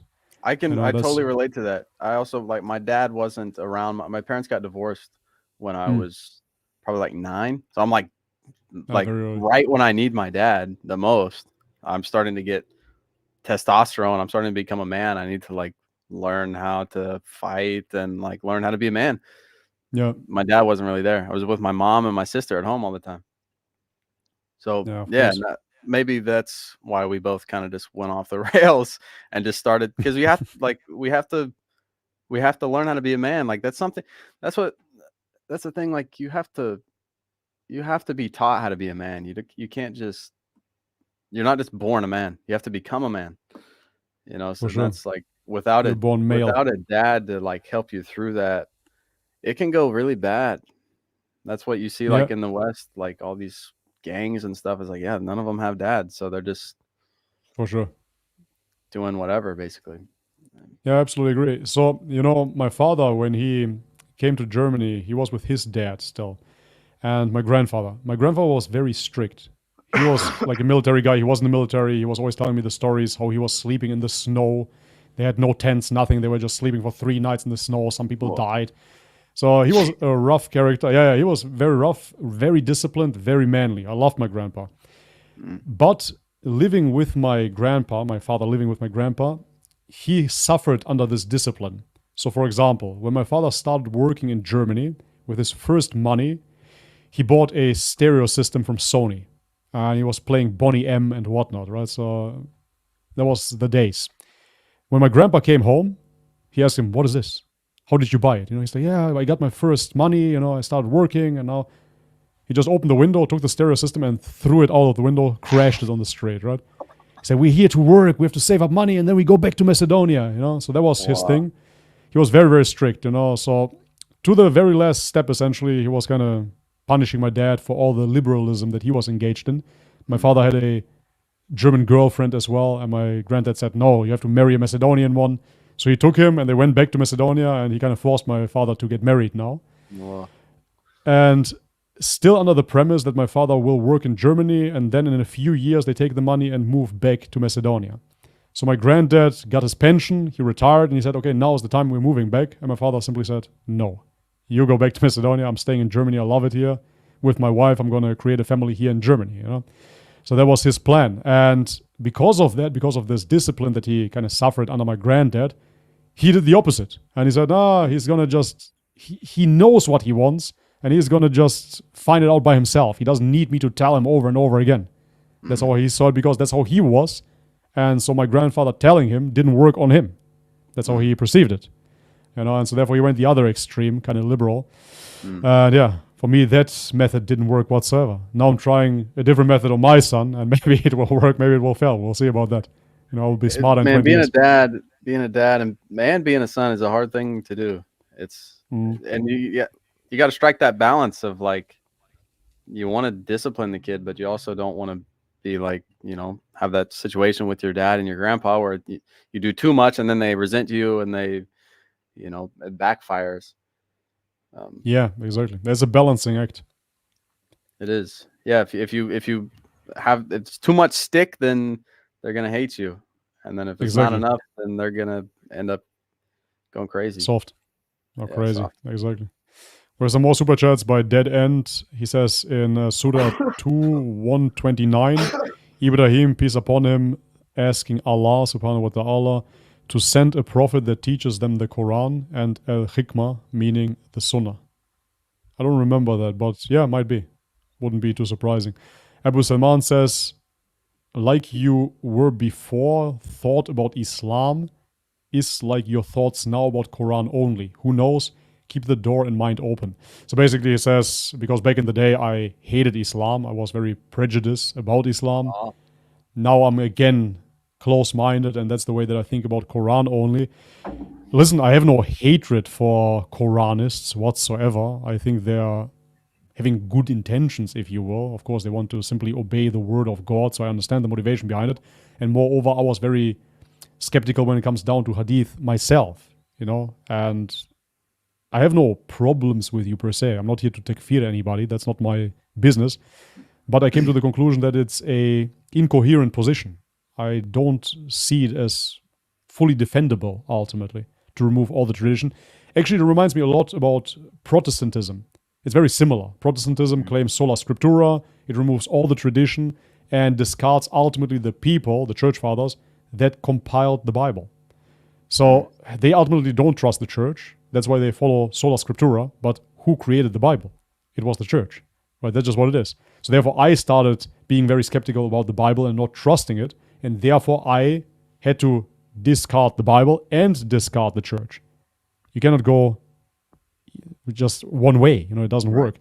And the people that say Quran only, okay, who compiled the Quran? So now you're accepting it as the word of God, but men put it together. And who were those men? Right? So it is the people that later on wrote down hadith, etc., and carried the tradition, of course, of the Prophet too. Right? The people of Medina, etc. So how can you say, yes, this is the word of God, I trust it, but you don't trust the people that compiled it? That doesn't make any sense whatsoever. I do think there's a lot of stuff I could say about the Quran only. One thing, keep the mind open. I agree. I totally agree. I'm not sure. And I think in the Muslim Sunni realm, I think a lot of people are like shut off to that. Like, for example, Muslim Cowboy has a reel about Quran only, and Okay, someone I didn't asked see it. him, somebody asked him like, what about that? Like, what's your stance on that? He goes, just block them and don't talk to them. And it's like, okay, if it's such a bad position, if it's so nonsense that we should block them and talk to them, it should be easy to refute. Yeah. In which case, why don't you just refute it instead of telling people to just block them and not talk to them? Because now people are going, well, you're not satisfied intellectually with that answer. No one is. Like, well, Exactly. I mean, some people might be like, oh yeah, okay, cool. Like, but for me, it's like, if it's that silly, then just refute it. You should be able to do it in a sentence or two, if it's that bad. So I do think people should be more open-minded to it and see what they have to say. I also think a lot of Quranists are very well read in the Quran. They're studying the Quran, which is a great thing. And I think that a lot of Sunnis, and especially like you see in like the Salafi realm, it's like quite I want to say obsessed, but like spend so much time with hadith, a lot of time. And it's like, how well do you know the Quran? God's speech. How well do you know that? And you're spending all this time there's a masjid close to my house, and Wednesday nights or something like that, they go through like 70 hadith or something like that. I'm like, why don't you do like half hadith and half Quran at least or something? You know what I mean? It just seems like this kind of obsession with hadith sometimes. Yeah, sure. I would agree. I would agree. 100%, especially in the Salafi movement. I would say that's very hadith centric. So even though a Salafi would of course say still that the Quran has the authority, superiority, but nevertheless, it is very, very hadith centric. Some of them call themselves even the people of hadith. Have you ever heard that? Yeah, they call themselves the people of hadith. And some, again, I'm going to say some, not all, have the opinion that they have now access to all the hadith, and therefore they know even more than an Abu Hanifa or an Imam Malik, rather. Because now we have access to all the hadith, and back then they didn't. More about what, though? It's like, yeah, but like more about what? It's like, what does the Quran say? I think it's either 4 verse 56 or it's 45 verse 6. It says that the Quran is the best hadith. And it uses the word hadith. And like ultimately, if you're gonna filter all the hadith of the Quran, then like probably it's a good idea to like spend more time. I'm all for it. I'm all for the hadith. I think it's great. Like we mentioned earlier, like it's so cool that we have all this documentation of the way that the Prophet would do things and things that he said. It's like, that's super cool. I wish we had more, like you said to Grayson. Wish we had more. It's awesome. But like, there's a really good video. Maybe we could pull it up. I actually had this written down. Yeah, let's go, man. We haven't reacted to anything yet. You can type in. You maybe seen this before. It's just pull it up because you can screen share. Oh no way. Okay. Yeah. Let's do that. You pull it up. I'm gonna read out some super chats here again. Cool. Tufan Cesar says, any news about Devon? Or Dreven is his name, right? Glass fit very well, Daniel. They like your glasses. Thank you. These are my blue blockers. Blue blockers, right? Yeah. Does that work? Oh, it's amazing, dude. It's like, yeah. I love these. Yeah, it's. Really I have some too, but I left them in Germany. I didn't know if they really do something. I can send you a link. If I forget, remind me. I bought these on Shopee, and they're like 1,000 baht maybe. They work great. They work so good. Cool. It's so useful for like this. Like I have so much light on me right now. If I didn't wear these, maybe a little bit difficult to sleep tonight. But I have these on. Right. It's it's way better. Makes sense. All right, I got this. Yeah. Anyways, about Dreven. Okay, just 1 second. I just want to respond to the super chat. Yeah. Dreven, I really tried to contact this guy. Dreven is this ex-black magician apparently, and he accepted Islam. Oh yeah, that guy. I'm in a video. Yeah. But I can't reach out to him. I really tried over Instagram, TikTok, and whatnot. He's just not responsive whatsoever. Then he has a business email. I tried to inquire there, but the business email simply did not work. So it's very, very hard to get in touch. If anybody knows how to get in touch, let me know. Right on his channel. Okay, let's put it this way. The easiest way would be to simply go on his channel and write in his comment section, talk to Bobby's perspective, right? Link me, send him that en masse, and then inshallah he will see it and accept, because it would be cool to talk to him and hear his story, you know? Anyways, do that, please. That guy kind of Yeah, seems like he's like a bit on the outskirts a little bit. I feel like he's kind of like a lone wolf, to be honest. I don't know if it's true, but that's just kind of my intuition. That's how it seems. Yeah. Yeah, but nevertheless, he can come on a stream. It's friendly territory. Also, he's super interesting. He's a very interesting guy. He has a lot of experience with the dark arts. Exactly. Yeah, the dark arts, exactly. Keep up the good work, brother. I love you for the sake of Allah. Much love. Thank you very much, brother. Appreciate it. We have another super chat by Umar. Good to see you, brother. Says salam, buddy Bobby. Nice to watch you. Assalam. Thank you, brother. Welcome. Another one by Dead End.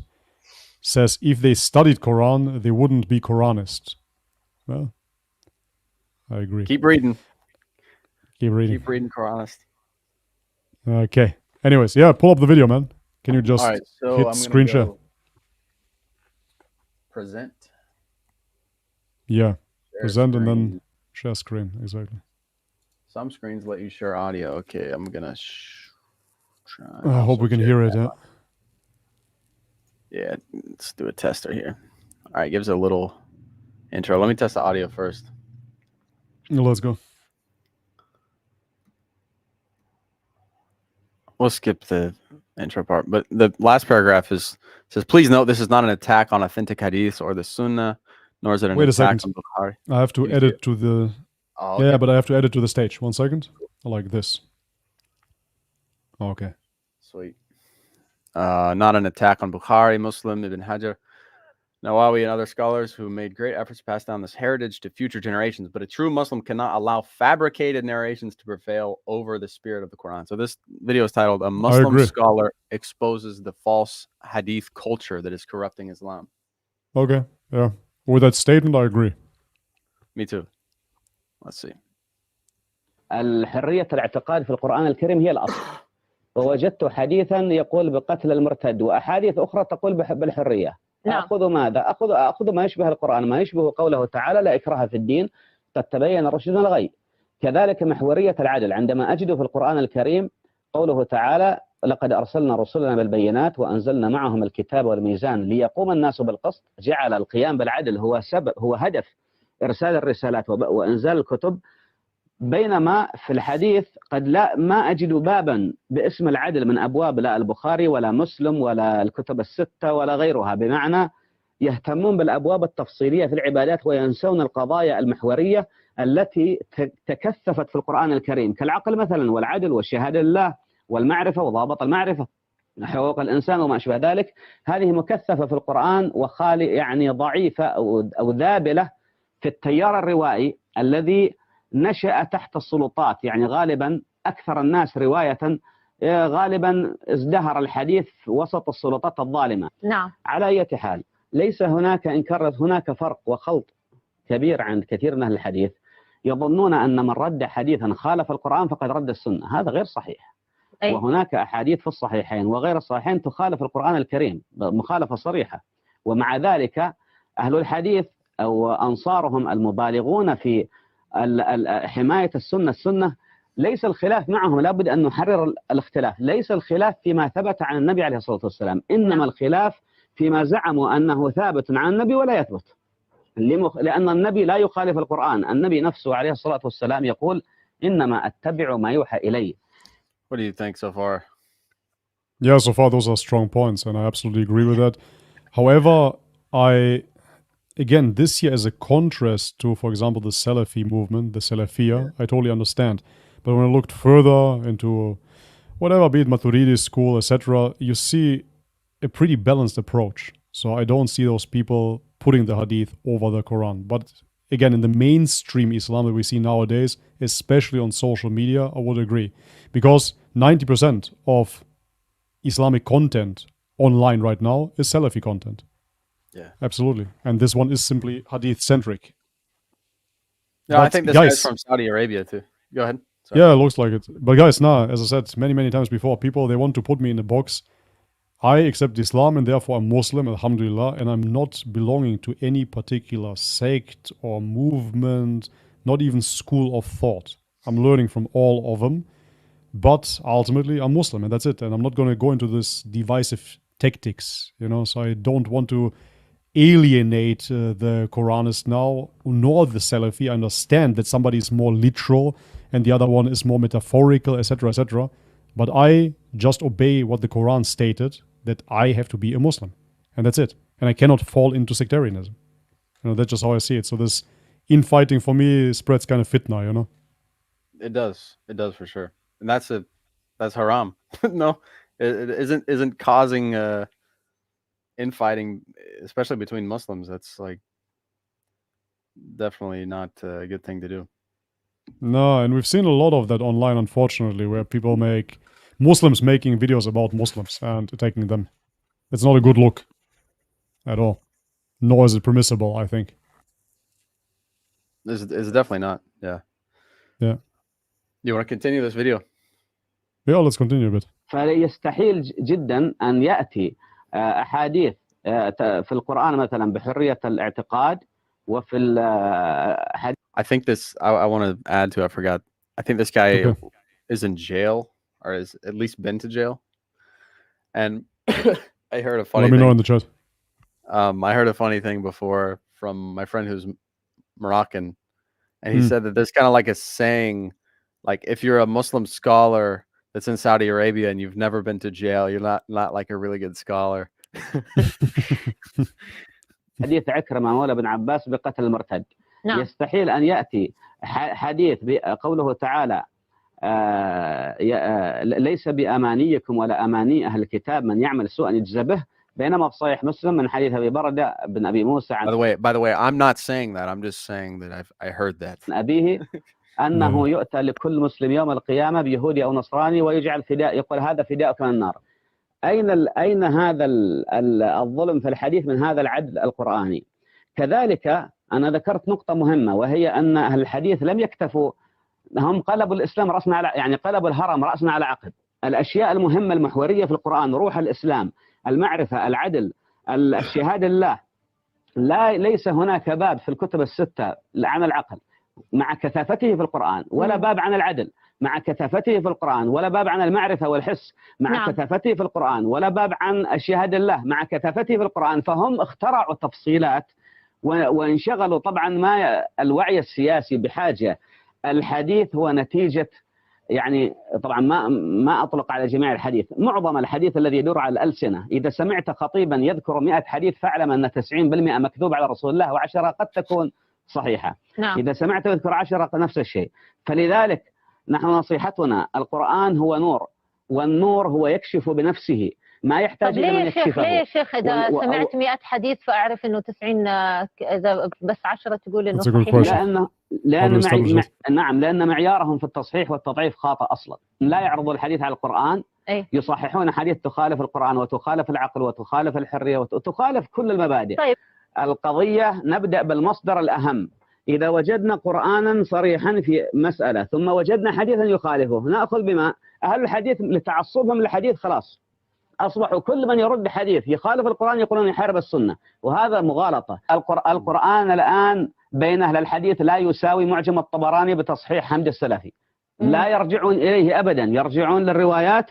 القرآن أضعف مصدر صار عندهم إلا كلام، فالكلام نعم يقولون أن القرآن مصدرنا وهو رئيس مصدرنا الأول، بس هذا يا أخي نحن بحاجة للصدق. الله أمر بالصدق، قال وكونوا مع الصادقين، لنكون صريحين.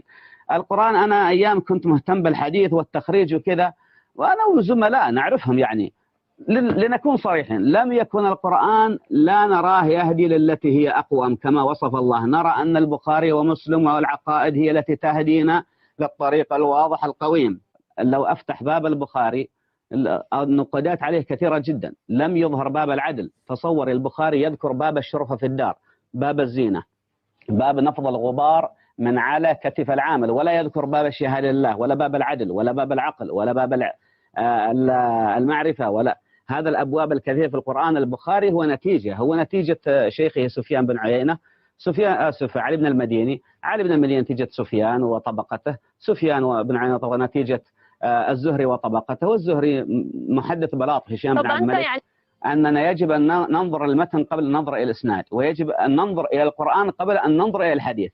القرآن هو الذي يهدي للتي هي أقوم، هو النص القطعي الذي يجب أن نتدبره. الله أمرنا بالتدبر، هم ما يتدبرون، هم يضربون 50 آية بحديث حسنه الهيثمي أو حسنه ابن حجر، هم متلاعبون بس ما يعرفون.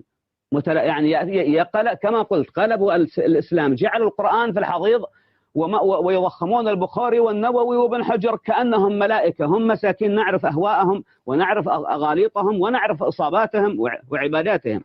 فلذلك يجب من أراد أن يضربنا بهؤلاء ضربناه بالقرآن، ومن أراد أن يتواضع تواضعنا. فلذلك رجاء هذا الموضوع لأنه لم يتح لشيعة القرآن، وتيع لشيعة الصحابة وشيعة أهل البيت. القرآن له شيعة محبون قلة لم يتح لهم عبر التاريخ أن يبينوا القرآن الكريم، أن يبينوا ما بينه الله في القرآن.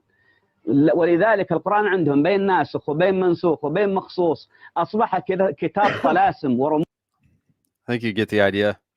Yeah. The argument is over and over the same. But yeah, absolutely, I have no problem with having a closer look at the Quran and how it should supersede the Hadiths.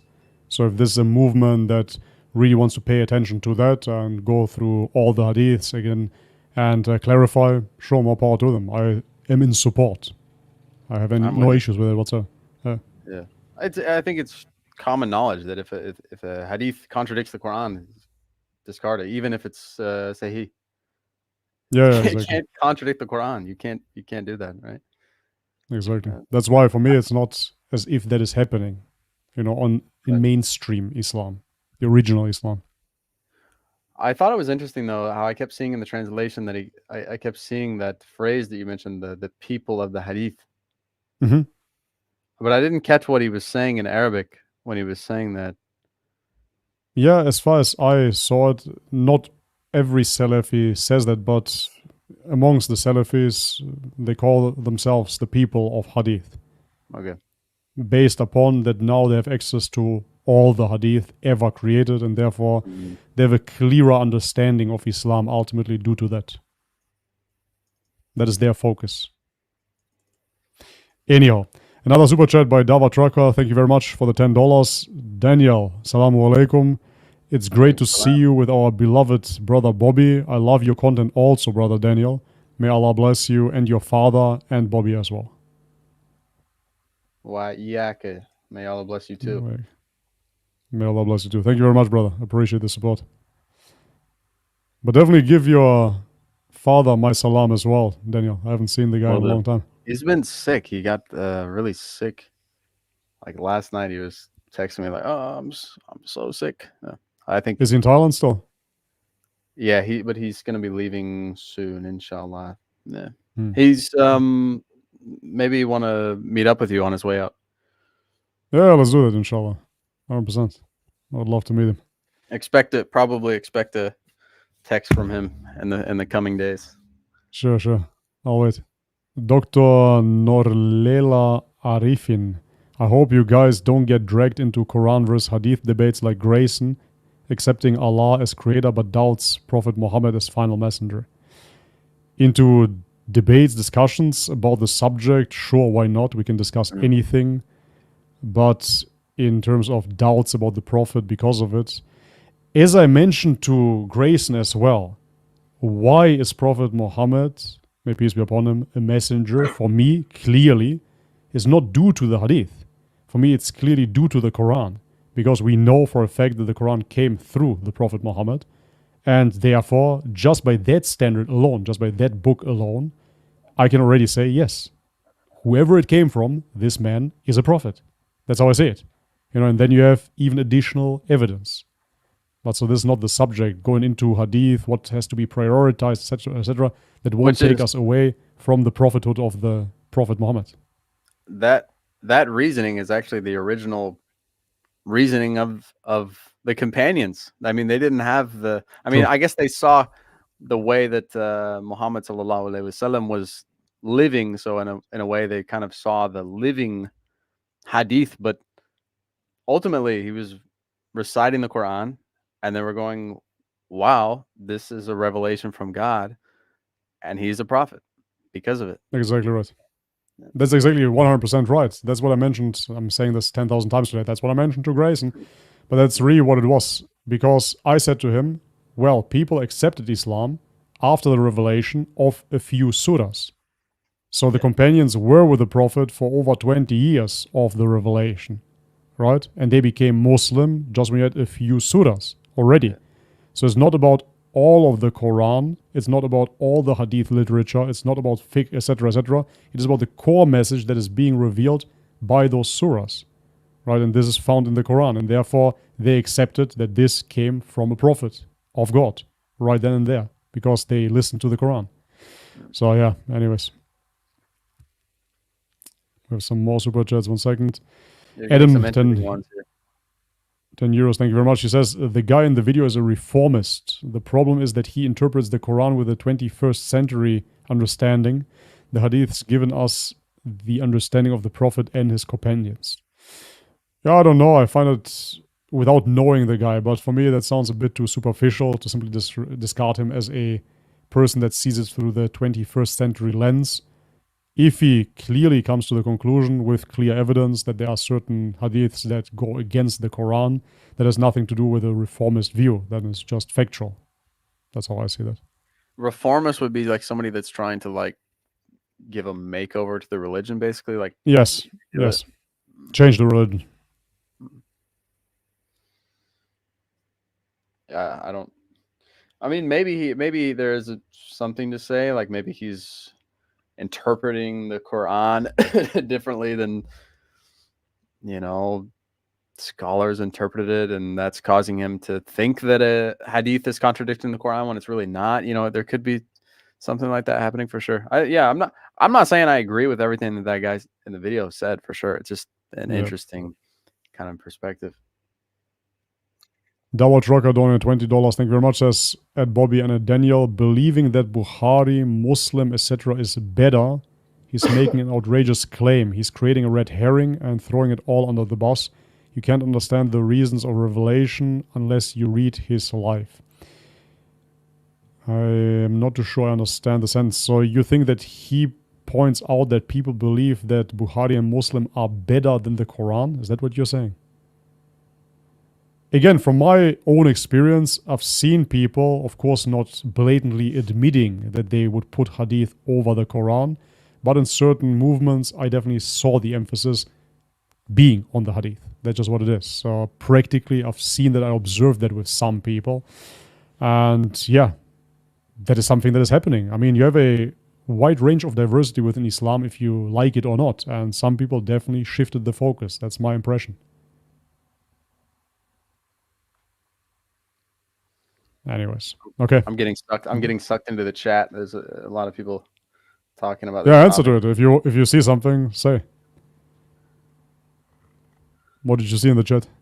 It's just everyone. I'm just reading what people are saying about this. The hadith. Of course, here's a good one. The hadith is going hand in hand with the Quran. Please move on with the discussion. Yeah, I agree. Like it. It's such a touchy one. It's such a touchy one. You just for sure. Everyone's like, Yeah, because ultimately, again, the Quran is, they will simply see that everybody that is just acknowledging hadith is kind of taking away from the Quran. That's how they see it. That's their extreme view in a sense. And other extreme views would be that if you just doubt certain hadiths and you want to focus more on the Quran, somehow you're taking away from the Prophet now. Right, exactly, yeah. So, yeah, the truth is somewhere in the middle as always. That's how I see it. Anyways. Did you see my video? Did you see my video with the Chat GPT? Yeah, I saw it. A bit. Have you talked to that Chat GPT? No, I don't know how to talk to it. I'm a boomer, man. How do I do this with voice? I think you can do it online, but I use my phone. You just download the Chat GPT app. You've used Chat GPT, surely. Yeah, like of course. Yeah, I have Chat GPT. Right? Yeah, the typing on the computer, on the laptop. I do have a subscription as well, but I don't know if I can talk to it. Oh, you have a subscription to it. I don't even think you have to pay. You don't even have to pay to talk to it. It's free. I don't have the app though. You want to pull it up? Do I want to pull it up? Ask, yeah, do you want to pull it up? Yeah, Do you let's want do to it. ask some questions? Let's do it. Let's do it. I'm not. We'll see if it works. I'm not We're sure not it's going to gonna work. bother you any further with the Hadith and Quran discussion, guys. I honestly don't find it even such a big subject for me personally in my life. It doesn't do much, you know. So in my daily life, it is about practicing Islam. So it is. I wish I would read more Quran, you know. I wish I would read more Hadith. But my daily life is basically taking care of my family, praying, you know, and then going to the mosque. That's pretty much what it boils down to. I'm gonna just try to do it on my phone. Yeah, Sure. I don't know about Another super chat by Mua2, $5. Thank you very much. He says, Prophet Muhammad sallallahu alaihi wasallam said, 2 Muslims may have opposite views on something and both are correct. There will always be disputes in matters of deen. Yeah, there you go. That is actually the perfect explanation of it. And if you look into early stages of Islam, you will see that there were differing opinions. Not on the core subjects of Islam, but there were always differing opinions, a variety of certain perspectives. That's just how it is. Do you know That's the not something hadith that about the companions, or the companions, and they were traveling somewhere, and the Prophet told them, don't pray Maghrib until you get to your destination. Have you heard this one? I just know about combining the prayers whilst traveling, a hadith about that. Yeah, Maybe it's the same. So how it, at least from my memory, how it went down is like there was like a dispute amongst the companions. They were like, yeah, but the Prophet said not to pray Maghrib until we get there, and it's like, or not to pray Asr until we get there, but it's almost time for Maghrib. So then there was like some of them actually like didn't pray until they got there, and then some of them just prayed before because it was going to be too late. And then so finally the next time they saw the Prophet, they were like, which one should we have done? And the Prophet just smiled. I love that one. Just let them be confused. Yeah. I really love that hadith. It's like there's that's amazing. It's not always like black and white, you know. It's like it's okay, you know. Use your own brain about it. That's amazing. I love it. Another super chat by Ihan, $20. Thank you very much. Says Assalamu alaikum wa rahmatullahi wa barakatuh. Wa alaikum assalam wa rahmatullahi wa barakatuh. Brothers and sisters, I enjoy these collabs. 2 influential Muslim reverts with no fake star or Dave, numerologist or spellcaster, as a manager of right-hand man. El Sneeko and Cobra Tate. Oh, okay. Shots fired there. Shots fired. Yeah, so what he says there is, I believe that those guys are puppets and infiltrated, etc. Many people came to the conclusion with Tate now that he's some sort of Freemason, and even his tattoo that he covered with a cobra underneath is a butterfly, and the butterfly stands for something. I don't know if it's that deep, but yeah, whatever. I'm not getting into the conspiracies about the person. Yeah, we don't know. We don't really know. Especially like Sneeko too. I see a lot of people talk about Sneeko like, oh, I think he's doing well. Man, I think he's doing his best. I don't know that he's doing his best, but that's sure what it seems like. And he's coming from a tough situation, dude. Sneeko's young, a young man in Miami, in this like streamer world, all these, dude, that's belly of the beast. He's in it, man. 100%. And he's been in it. And then so that's like really hard to get out. It's really hard. So I say props to him for even like talking about Islam, you know, even talking about it, let alone like publicly testifying that he's a Muslim, you know, meeting up with different Muslims and, you know, like Sheikh Uthman and the Muslim Warner, Muhammad Ali. Like he's meeting with all these guys, going to Mecca. He's like was just in Mecca and Medina, I think so. I think he like just got back. So I like how you could look at that and be like, oh, he's a fake. Like, why don't you focus on your own deen? You know what I mean? That's just a bit much. With Tate, it's like, yeah, we got some evidences that he's not doing that well. But with Sneeko, I'm like, you know, let him. I 100% agree. I don't even think it's been a year since he's reverted. Like maybe. I'm not too sure. Yeah. No, I 100% agree. Absolutely. I would give him props as well.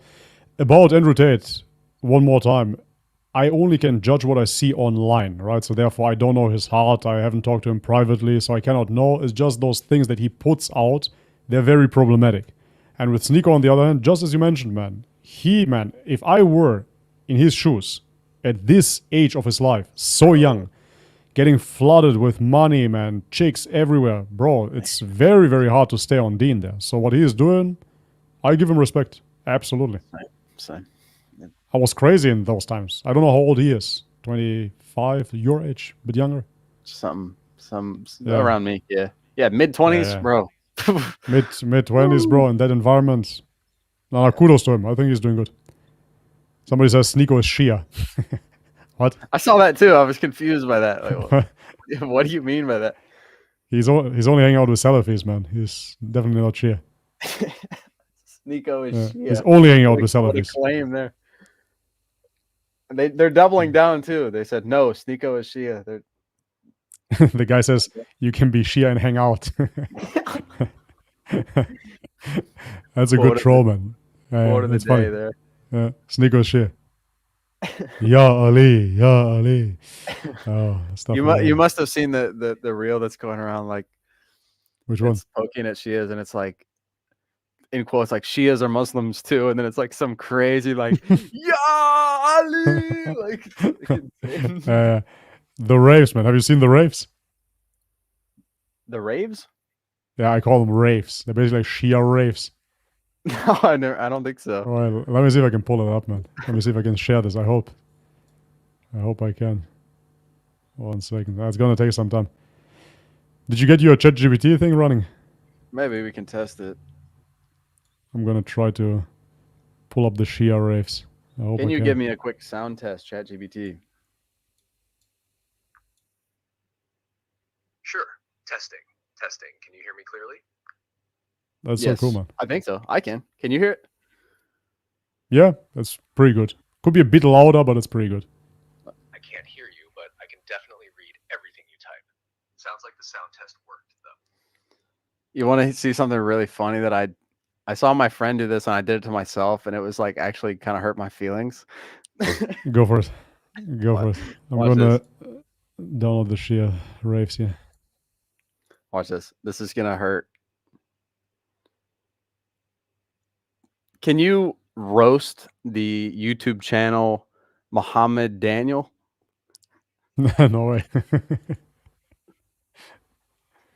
can't do personal roasts, especially for individuals or specific channels like Muhammad Daniel. It It's changed. to keep things respectful and constructive online. It changes so fast, man. I was Dude, surprised that it would do that. A week ago, it laid into me, bro. I was like, ouch, my feelings. It was like, if you want to hear someone talk and waste your time or something like that, someone talking, they don't even know what they're talking about. I was like, dang, dude. That's amazing, man. Maybe there's a get around there. Maybe you can say, but I am the channel owner and I'm really into getting roasted. I love it. I'm going to try here.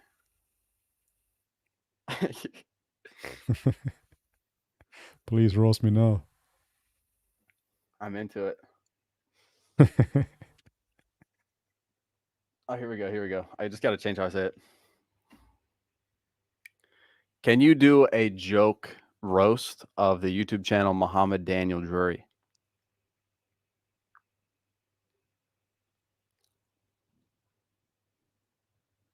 All right, here's a fun roast for Muhammad Daniel-Drury. Muhammad Daniel-Drury's channel, where the videos have more jump cuts than my Wi-Fi during a thunderstorm. It's like he's trying to edit himself out of his own content. If YouTube had a speed up your speech challenge, he'd be the undisputed champion. Not true. Oh, good fun. How'd that sound? That was horrible. It's not even true. You did Okay. so bad.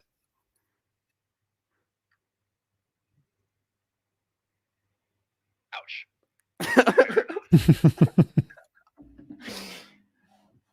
I don't even have that jump cuts. sucks. My editing is so No, lax. you don't. Exactly. Yeah, Your what? videos are not edited at all, man. Yeah. Whatsoever. Wait a second.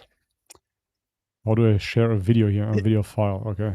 Yeah, Yusuf Let me Kadir try. said his tone at the end. How's that sound? How does that How you sound, like guys? that? I like them apples. Really lame. Super lame, man. Okay. Telegram desktops, programs. Oh, man. Okay, here we are. I'll try sharing this now.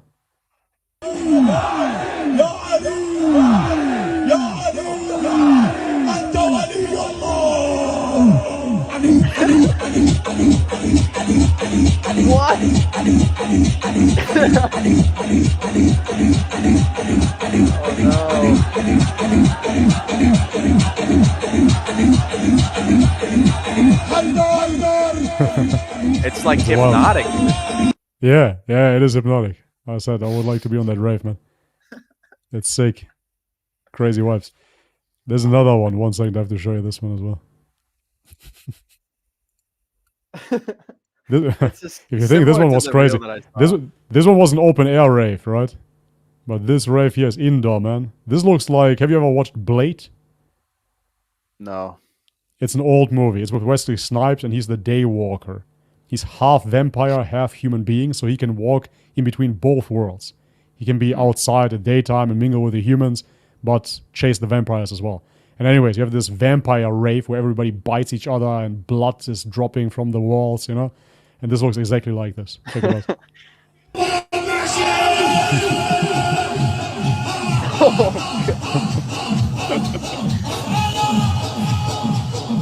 The punishment, man. Hell, what is this?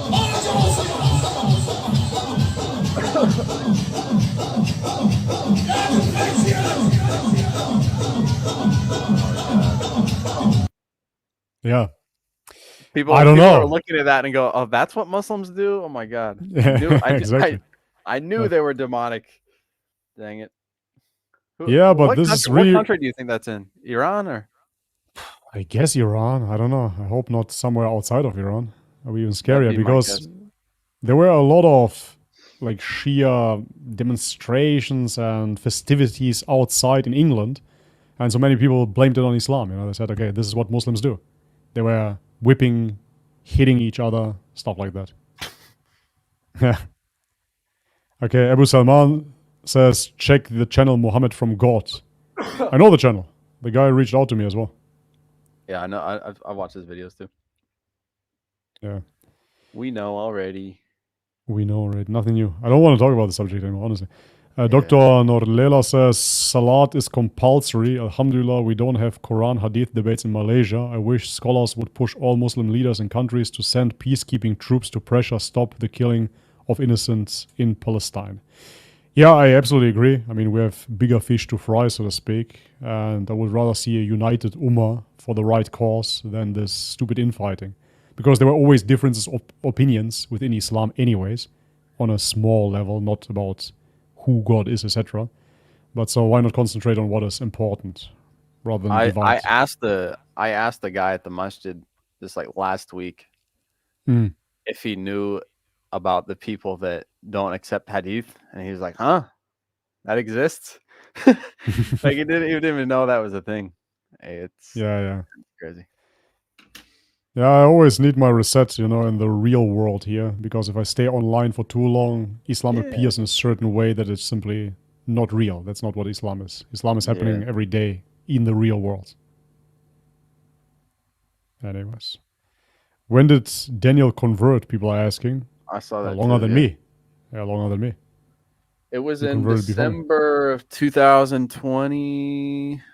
What year is it now? 24, right? So that would have been 2022. I reverted in December. Yeah. Yeah. And I reverted in 23 then, right? Just before Ramadan. 23, yeah, in like March or February, something. March, something. Yeah. March. I think it was March. Yeah. Not long. It was like, so that's like what, like 4 months after me. Yeah. It wasn't the same. Yeah, the same zeitgeist, if you will. I was there. That was a good one. I showed. Yeah, you were much. I showed a bunch of kids over here, like at a Muslim school, that I had a photo with Bangto. You remember Bangto? The of course. He was a famous singer. Firdaus, yeah. And Bangto is his Thai name. but Yeah. they were like, "Huh? You met him?" Mhm. He's super famous, man. That guy. For those that don't know, he was a extremely famous rock star, lead singer in Thailand, and then he ended up leaving it all, became a Muslim, and he's been like practicing for some years now, quite a long time. And he's got a big YouTube channel. He has Yep. like, I think once a week he has a live stream that he does with his friend where they just talk all about Islam. It gets a lot of, it's all in Thai, but like for Thai Muslims, like they all know him. And For sure. yeah, he's good too. He has like good opinions, and I like him. I really like him. My wife watches him frequently. Yeah, he's amazing, man. I mean, he really gave it all up. He was a mega star in Thailand. So people have to understand that. His band was basically like Linkin Park in their heyday in America. It's kind of similar. They were called the Silly Fools. They were huge. Like millions and Like millions and millions like of Red clicks. Hot Chili Peppers, big, like massive. Everyone people still beg for him to come back, like please. And they actually have Silly Fools now still, but it's just They with do. different singer, and like the singer like tries to sound like him, but Of course. it's everyone's like, it's not the same. We want him back. Like people are begging for him to come back, and he's No chance. into It's it. not going to happen. He gave it all up. They were just signing, he told me, a new $1 million contract, whatever, and he just dropped it all and went to Mecca.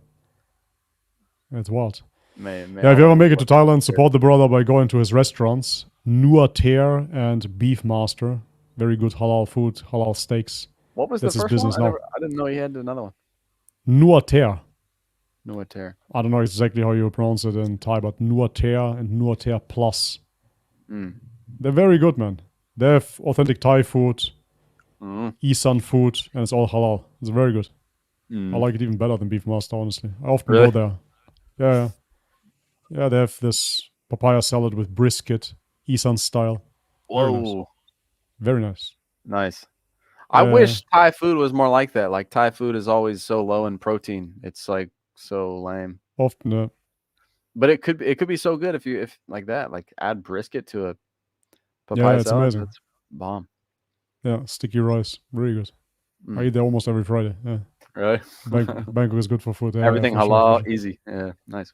Yeah, and it's super halal. His restaurants are really halal. Not only the food is halal, but for example, his restaurant doesn't play any music, and the waiters are all male as well. So there's no woman running around. So it's all male servants. Nice. Servants.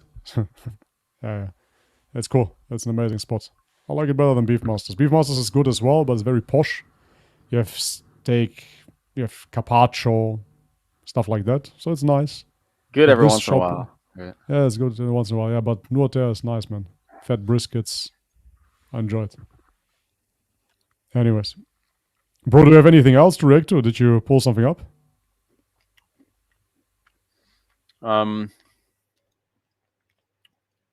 You just mentioned music. I don't know. What do you mean? Sometimes that's an interesting one, whether or not music is haram, but it's kind of a lame conversation. There's differences of opinion. Yeah, I don't want to I'm give abstaining. Yeah, I'm abstaining from music basically. Really? Yeah, I do, but it's because I'm getting old, man, and everything sounds bad. So I'm really not listening to music anymore. Yeah. When I first took Shahada, I'm quite I've been musical since I was a kid. Like I started playing guitar when I was like 8. I started taking guitar lessons.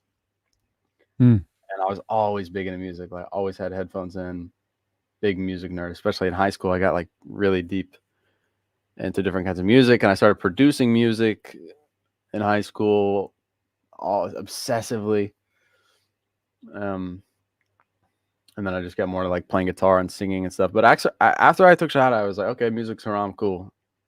I'll give it up. And I didn't touch it, didn't listen to it, nothing. But yeah, nowadays I'm like much more lax with it. I think it's just, for me, it's like, it's kind of like playing a video game or something like that. It's like I could see how that could be really bad for your deen, because it, and you know, you can not take care of your family because you want to play video games, or Sure. you know, it, like anything in like excess to that amount is like definitely not good. And then of course there's always gonna be people saying, oh, there's clear hadith that says that it's haram, but like for me, when I read that hadith, it's like clearly, it's not clear. It's not clear at all. It's grouping drinking alcohol and dancing and music together and saying that there's going to be people that will say that that is haram, which of course that's haram. Drinking music, drinking alcohol, and playing music and dancing with women, all these things. Of course that's haram, but it does, to me, it doesn't mean that haram or the music in and of itself is haram. And yeah, there's going to be people disagree with me for sure, but No, you really said no. there's scholars that say the same thing. There's scholars that interpret that hadith the same way, but I think avoiding music isn't a bad thing. I don't think you're gonna miss out on anything. Like, you're better off listening to music. I think a lot of music is haram. A lot of music is written using, it's all spirit, and like it can take you to a bad place. Music really affects you. But I think it can affect you in a good way. It can also affect you in a bad way. That's how I feel.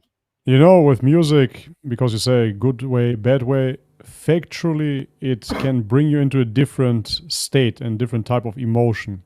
And so therefore, ultimately, I would say that we don't rely on emotional states in order to be content.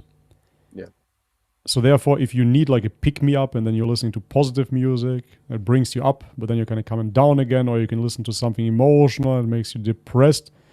So it's not a very solid energy, and it takes away from yourself, I see. That reality, without sounding too philosophical now, but is always what it is, right? And for me, in order to participate in that reality and to truly face reality, I need a sober, clean mind. And I see that music brings me out of what is truly happening. It's quite amazing. I mean, it is really magical if you see, you have a birthday party and everybody starts singing happy birthday to you and the whole emotion shifts, right? Or you go to a techno club. What is a techno club? It's just 4 walls, a bunch of people in there, very loud speakers, and then just rhythmic, hypnotic techno sounds. And everybody starts dancing. All of a sudden people are like, yeah, let's do drugs to this, you know? Yeah. So it's quite amazing how this influences the human mind. And therefore, no matter if positive, quote unquote, or negative, it is still like an emotional roller coaster and brings you out of homeostasis. Right? So even when you're in the gym, now you need to really amp yourself up and all of those things. I see that. So yeah, I think it triggers dopamine either way and can be a negative thing. It does. I totally agree. It's not something you should rely upon. You should have like firm faith in God, and that should be like your foundation. And then for me, it's just like something like, it's like delicious food. It's like, yeah, I could like survive on really bland food, and that might even be better for me spiritually, but like realistically, like I enjoy to eat like a well-spiced food sometimes. And it like gives me like a little dopamine high, and then it's like, okay, now that's gone, and like I'm back to reality, you know. But I had really like, spicy food today, man. No, I just I ate beef krapao. Have you heard it? Yeah, krapao can be spicy, yeah. Krapao, yeah, but super spicy. I took an ivermectin and the krapao, so now all my parasites are dead. Yeah, you nuked them. Now everything in me died. Yeah, I'm on this journey right now, guys. I want to kill all the parasites that are living in me, potential parasites. I didn't even do a parasite test, so this is not medical advice, but I simply want to nuke everything possibly living inside of me. So I ate super spicy food and took an ivermectin. Let's see what's going to happen if I'm here tomorrow. That supposedly tobacco is quite a powerful antiparasitic. I don't know if you're into smoking cigars or... No, I don't smoke anything. Really? Yeah, I don't really like it either. It makes my bad breath, man. I don't know how smokers do it. I'm like, I smoke tobacco. I'm like, my breath is horrible now, and it lasts like, feels like longer than a day sometimes. Like I brush the crap out of my teeth, and it's still there. In my 20s, I used to smoke. In my 20s, I used to smoke 2 big boxes of cigarettes per day. Really?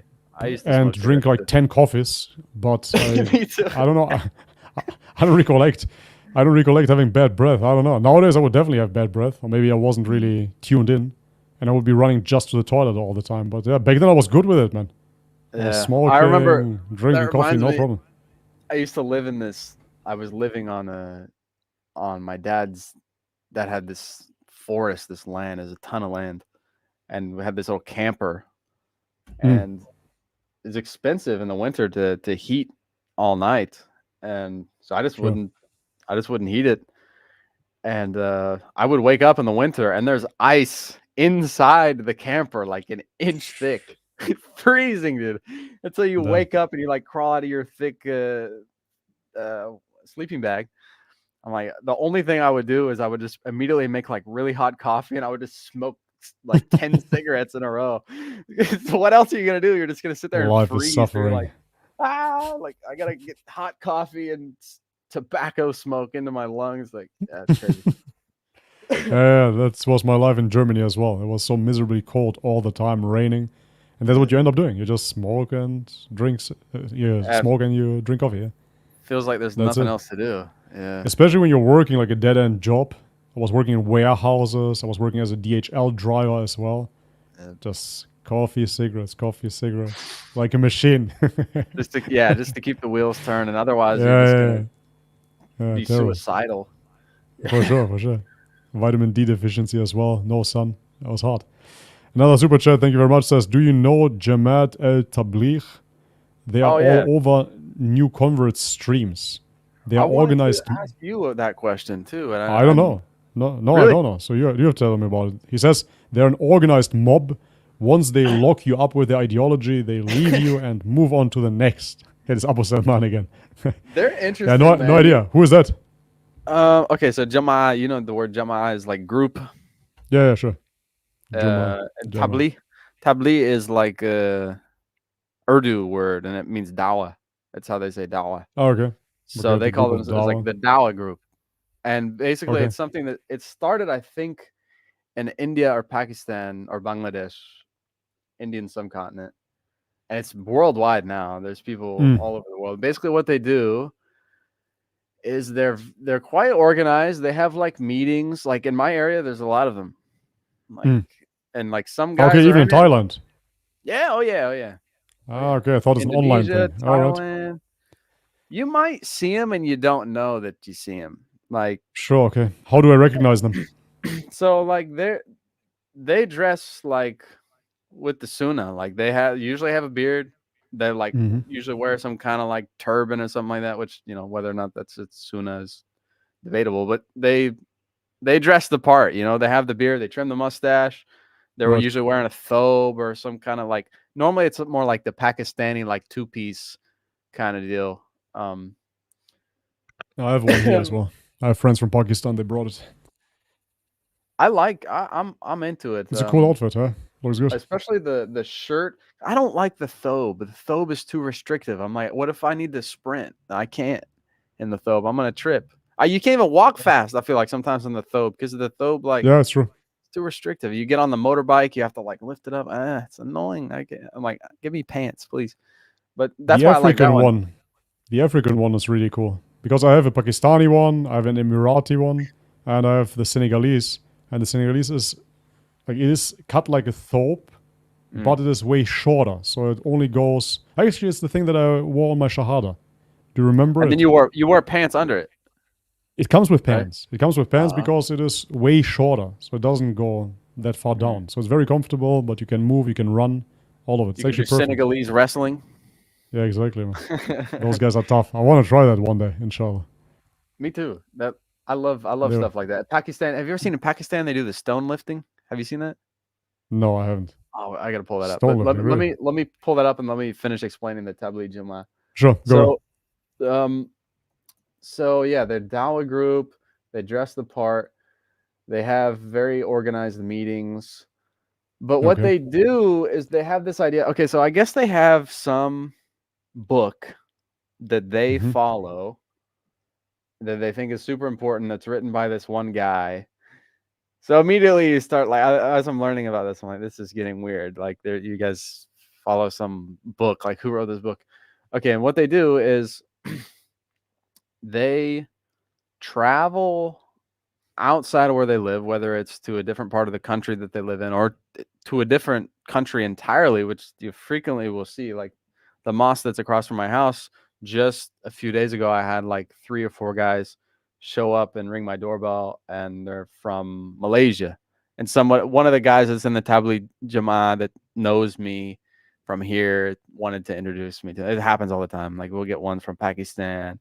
There was even one from Saudi Arabia just like a few weeks ago that came to meet me and talk to me. What they do is they leave where they live and they go stay in mosques, and they can stay in a mosque for like 3 days. They have certain days. They'll do like 3 days or 15 days, something like that, or 40 days or up to like months where they stay. But wait a second. Just one question. So the mosque is inviting them to stay there? Or do they just come by themselves and set camp? What is happening? It's all organized. So like there's certain mosques that are in the network, and then they somehow that gets, messaged, relayed, and then they know like, okay, we're cool to go. Like this mosque is welcome to us. Like, for example, I have this mosque right next to my house. There's people that will come and stay for quite a long time sometimes, and they're just sleeping at the mosque, and they like bring stuff to cook, and like people help them and bring them food, and they just stay there. They stay in the mosque, they pray, they read Quran, they talk about hadith, they give bayans, they call them. Bayan is like a khutbah, I think. They give like these speeches, and they kind of have like these like memorized, I've noticed this, they kind of have like these memorized speeches that they'll give you, and they always go into it. They always jump into some kind of dawah when you're having a conversation with them, and sometimes it feels kind of forced and awkward. It's like you just can feel it like kick on, like and you just be talking about something, and then they'll kind of like offshoot and like start giving you some dawah. It's like not a bad thing. It's like cool, like that's cool, but it's just like it just feels cultish to me. It feels a little bit cultish, and I think it is. They like, my thing is like, okay, you call yourself a Tabligh Jama'ah. It's like, who are you to make a Jama'ah inside of Islam? Like you're making a separate group. You're secting yourself. Why? Follow the Quran and the Sunnah. Yeah. What do they recruit to? What are they asking? When they're giving dawah, for example, it reminds me a little bit of the Jehovah's Witness, right? And so when they come to your door, ultimately, if they really are transparent about their theology and you talk about it, etc., they come to conclude that Jesus is not part of the Trinity. So the Jehovah's Witnesses do not believe in a Trinity. So if they are going and they're giving their dawah to Trinitarian Christians, that's what it's really about. Yep. So what do those guys do? What do they invite towards to? What is their ideology, their theology, their aqidah? What is going on? They invite you to go, because I've been invited many times. They invite you to go to stay in the mosque with them. Okay. For at least 3 days. And what happens when you go stay in the mosque, I don't know. They might, like I said, they have some. What happens in the mosque stays in the mosque. Yeah, I don't know. Okay. Maybe you should go. Do it as an experiment for us. Come on, Daniel. And blog it. You just go and blog it. You're like one of those. I joined the Tabligh Jama'ah, so you don't have to. That would get a lot of clicks. My Quran teacher, who's an amazing Muslim, I think, and he taught me so many things amongst, how to recite the Quran. He, in his younger days, was part of the Tabligh Jama'ah, and he said it was great and it was beneficial for him. But he does admit that, like, technically, some things that they do are not permissible, such as they claim that it's a sunnah to stay in the masjid for a certain amount of days when this is like nowhere, and there's no evidence for this. They have no evidence. Let me know in the chat if you guys know this, because I'm not too sure, but wasn't there a time where the Prophet went to the mosque during Ramadan and spent a lot of time in the mosque? Sure. Yeah, and that's like something that a lot of Muslims do still today. Like the last 10 days of Ramadan, you can like stay in the mosque. So would they take it maybe from that? Yeah, I don't know, but they do like specific like 3 days, or there's 15 days or something like that, or 3 months, and then like I have a friend that's like gone for like so long sometimes, and he's in the Tabligh Jama'ah. He's gone for a really long time, and it's like That's a to me, is really that on the inside, man. If you would Huh? like to know what it's about, if you even have a friend that has joined them, yeah. so you would know. If you would ask him, you would find out what it's really about, the deep insights. I don't think there's like any kind of like crazy something going on. I think that there's some people that critique them based on their akida. I don't understand. Like supposedly they like Deobandis or something. I don't even know what that means. Oh, okay, I heard about that. Yeah. Yeah. So there's that, and then supposedly also like they sometimes read weak hadith. And they don't even Okay. know. For They don't me, even know. yeah. For me, the main That thing sounds is funny like to me. for me the main thing is like they don't even know what they're doing. they don't just even reading, know, dude. they're just reading weak hadith. I don't know why this is so funny to me. Oh man, keep on going. The main thing for me is that in the Quran, Allah tells us to, as men, to be a shepherd of our family. Mm. And to me, it's like, doesn't seem natural. It doesn't seem good to leave your family. I mean, all these men, I'm like, look at all these men. I'm like, all these men, there's like we got 7 guys staying. My friend will tell me, we got 7 guys from Pakistan staying at the mosque. I'm like, these are men. Mm. And they're all telling me, oh yeah, I have 4 daughters and 2 sons and a wife. I'm like, so like, what about What are them? you You know what I doing? mean? Yeah. Yeah, like I understand. you're not working. You're not working. You're here at the mosque. I hope I don't know. Maybe they're fine. Maybe they got some money and everything's cool. But like, still, I feel like you got kids, man. Like your kids miss you. I'm sure. Go see your kids. You got a mosque at Yeah. home, bro? No, you got a mosque at Yeah. home. This mosque ain't anything special. Fardin Firdos in the chat says, Deobandis are between Sufis and Salafis. Brother Bobby will probably like this ideology. Well, by the sounds of it, if it's really in between Salafi and Sufi, maybe it would resonate.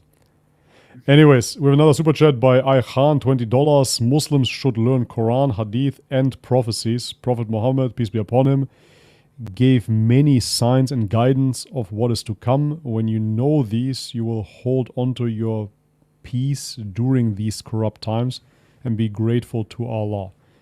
Yeah, I agree. We should learn about everything within Islam. Why restrict ourselves to just one particular subject? I absolutely agree with that.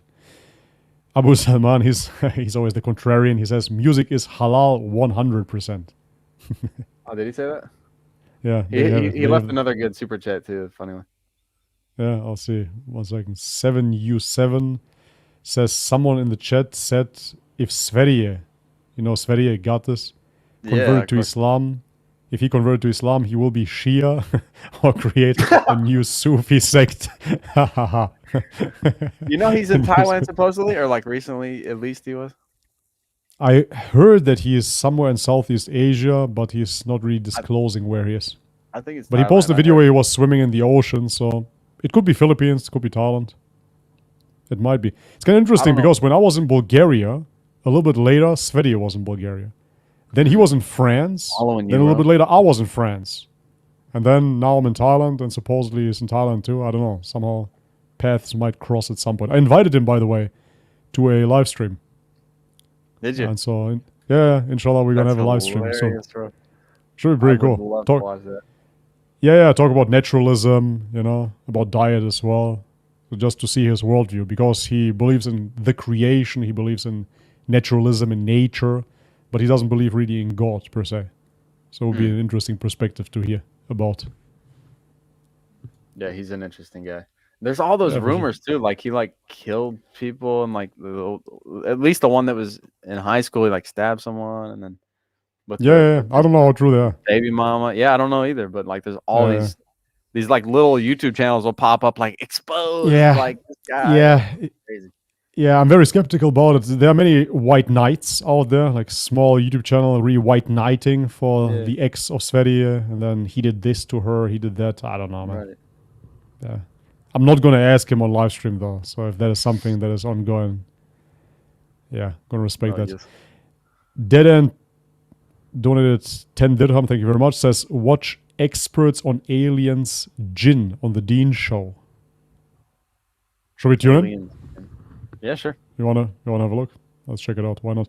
Guys, as always say, if you want to check out a video or have any questions, just send it via Super Chat, support the channel, and like that we see your question, or in this case, the video.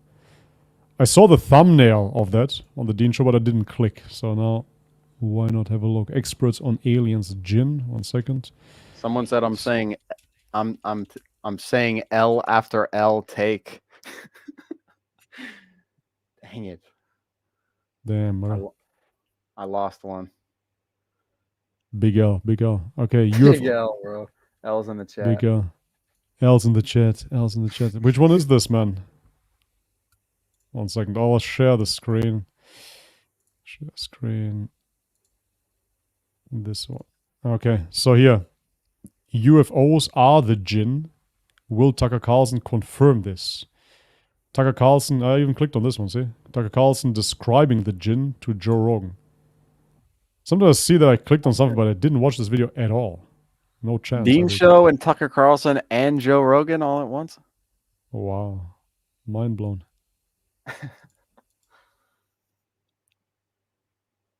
They're just going to be watching a clip for sure. Let's just... U.S. citizen? No, man, you don't have YouTube Premium? No, I don't. You know why? Why? I'm going to tell you why. Wait a second. Because... You don't want to support Israel? No, I'm a YouTube creator myself here. And why should I now pay for premium? That doesn't make any sense whatsoever. YouTube was making money through me, and now I have to pay whatever it is, $10 or $20. Yeah. What? That's completely senseless. So if I was just a passive consumer of YouTube, okay, then I would understand. But like this, I'm creating content. I think that everybody, at least after a certain threshold of subscribers and views, etc., should just get premium. I think that's only fair. I'm working for them. You know what I mean? It's like, okay, I'm working for McDonald's and I never get a free cheeseburger. That's insane. Right. Or at least a discount, right? At least a discount. Okay, at very least. Least. Okay, let's have a look. Several. You're sticking it to him. What happened was that he came home one night. You're sticking it to him. Yes, yeah, exactly. They're losing out. You're holding the line. Out. Yeah, you're watching. You know how much time of your life you've wasted watching ads, Bobby? Yeah, they're losing money because of me. Man. Enough going on in the...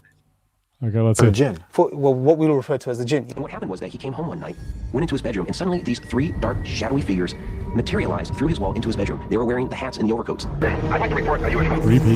There's enough going on in the skies, but not just the skies, underwater, that travel at insane speeds and go undetected. In a way, I refer to them as the jinn, because the jinn, you know, in Arab culture, you know, they're sort of like us, only they're made out of quote unquote fire. Or UFOs are real. We have proof. The United States military has been studying them. She's just in a plane and filming out the window, and they've seen this thing apparently. She's trying to film it, and it shoots out the plane. Yeah, it's total brain rot. Why is it so fast, man? It's totally insane. I think it's an intro. That's why. Yeah, it's an intro. I don't have it on 1.5 speed or 2 speed. What is this? Crazy. Now we see Jitsu. Is this Islamic brain rot? It is. Most definitely is. Okay, let me fast forward now. I hope it slows down a bit in pace. It's insane. We have a very exciting episode for you. For those that have watched the recent, not too long ago episode with Joe Rogan and Tucker Carlson. Deeper level is what are, okay, so if they're spiritual beings, which I believe they are. Speaking about the supernatural, the unseen world of, many call it the UFOs, unidentified flying object, aliens. I have that is always so chilled. Person here who, with a team, not just by himself, but with a team, has committed to doing research and investigating this world that Tucker was speaking about with Joe Rogan. Books such as Passport to Mongolia, Dimensions. Mongolia. And then we have those creatures that they didn't identify. We're going to be identifying them here today with my next guest, who's written an essay called The Jinn hypotheses. A very good friend of mine, Brother Eddie from the Dean Show, who I've known for a number of years. From the very So many what jump was cuts that guy? commercials. Oh man, the Dean Show, bro. This clip is loaded with everything. Okay, let's get Bobby, back I want to to this. ask. I want to ask you though. Yeah, go. Have you ever seen it like something like an alien or something? UFO. Sober or under the influence? Sober. Yeah. Sober. No. No. Under ayahuasca, mushrooms, etc. Yes, most certainly. What if you're like half asleep? Ever anything like that? Like half asleep? No, I had many lucid dreams, astral projections, etc., but I didn't meet any aliens during those projections. Right. Just under psychedelics. Yeah, and I never had like an abduction experience or anything that is reported like such. You? One time. You must be asking this for a reason. Yeah, what happened? I have one story. One time, I used to have a meditation practice when I was like 17, 18 years old. Okay. And I was going into my yard every evening before sunset because I would eat one meal a day. And before my meal, I would do a meditation. And I was doing this every day. And then one day I like sat in my yard, closed my eyes like I normally do. But then for some reason, I like reopened my eyes and I saw like something. So the sun had not set yet. So there was still quite a bit of light in the sky. But I saw something that was like a star, but much brighter. And it wasn't moving. Okay. I was like, well, what is that? Because like sometimes you see satellites, but those move. Yeah. This one wasn't moving. And it was orange. Like a very deep orange. I was like, what is that? And then it starts getting bigger and bigger and bigger and bigger and bigger and bigger and bigger. And then it goes and just shoot. It didn't make a sound, but it just like shot off and like left a bit of a trail. It went so fast. And I was just like mind blown immediately. Like, what the heck was that? Because it couldn't have been at least my thinking at the time was like, it couldn't have been an asteroid, which is what I thought at first. Because I thought if it was an asteroid, it would maybe be getting bigger because it's getting closer. But then it shot 90 degrees the other way. So I'm like, how would that work? And then I saw 3 more and they did the exact same thing. They were right there and then they got bigger, and then shoo. I don't know. Maybe it was like an asteroid or something like that, but it blew my mind at the time. I ran to my house and I told my mom, I just saw lights in the sky. It was a UFO or something like that. And she's like, this kid's lost his mind. Because I'm like vegan at the time. I'm like probably, I'm tripping out on LSD every other weekend. And she's thinking this kid is off the rails. But I'm like, no, really, I saw it. Yeah. I thought you saw some aliens. No, because I saw something similar as well. It was in Germany actually, and they have this celebration. It's called Sankt Martin, so Saint Martin. I don't really know what it's about. It's about a specific saint within Christianity, and what they do is they take those lanterns, and every kid is kind of making lanterns at school, and then they put in a little tea light inside, and then they go from door to door, similar to Halloween, and they're singing songs, and then they receive candy. And so I was out with a group of kids going from house to house, and this is when we saw like a blue ball, and it was just standing there, just as you described. It was a blue ball, just standing, and all of a sudden, same, shot away, What is it? And so I thought it's a shooting star or something, and the next day in school, many kids talked about it because many saw it, but the teachers told us that it has been identified as some sort of, I don't know, specific shooting star. But I couldn't really comprehend it because it was standing still and then it started flying. So for me, that's what I thought too. Neither a meteorite nor something else. Maybe they just wanted to hide the fact, there was a UFO. Like the probability, if you think about it, the probability of it standing still. Yeah. It would have to be coming at you exactly at the perfect angle for it to appear to be standing still. It's very unlikely. Right. And then for it to go 90 degrees and go the other way. And it would be getting bigger. I don't understand. And it would be getting bigger as well. And if it would bounce off the atmosphere, then it would change color, I believe. That's what happens when something enters the atmosphere. So it gets like a green silhouette or something on those lines. Yeah. I'm not a scientist. I don't understand. I don't understand how the world is round and spins either. So it is what it is. Are we going to finish the brain rot video? Boy, that's so tough, man. That was a weird one, huh? It's really tough to watch. Let's try. So skip the Bilal Phillips. Was that like an ad or something? That's Bilal Phillips. Imran Hussein, assalamu alaikum. Wa alaikum assalam, brother Eddie. How are you doing? How are you? Alhamdulillah. Alhamdulillah, very good, bro. Jazakallah khair. You watched this episode not too long ago where you had Joe Rogan along with Tucker Carlson, and they're describing, did you notice, they're describing... And then if you want to say something, just say, I can stop it. Good or bad. All right. And I think some of them are bad. Yeah. But they didn't give it a name. Yeah. Yeah. What is it, actually? I mean, now is sort of the point you have to ask, like, what is this? What did you think about that interview? Yeah, it's very interesting.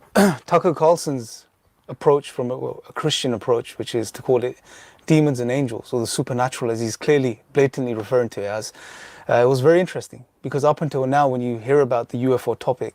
Watch the video for my kids, please. I will not.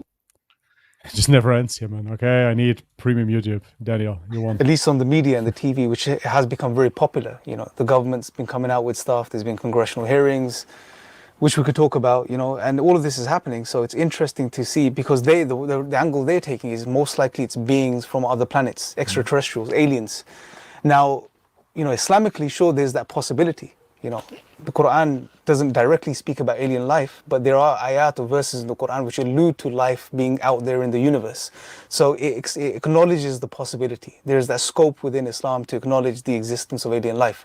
So that's not a problem. However, when you look at what we know, what we're witnessing as far as this phenomenon is concerned, and what's been discussed, and what the whistleblowers have said, and what the government's coming out with, and what people have been experiencing over the centuries, as captured in these books by Jacques Vallée, you see that when you look at the aspects of the phenomenon, you see, well, it seems like it's something else. It seems like it's probably what we refer to as the jinn. Now, we're not talking about Ghostbusters here, right? Ghosts.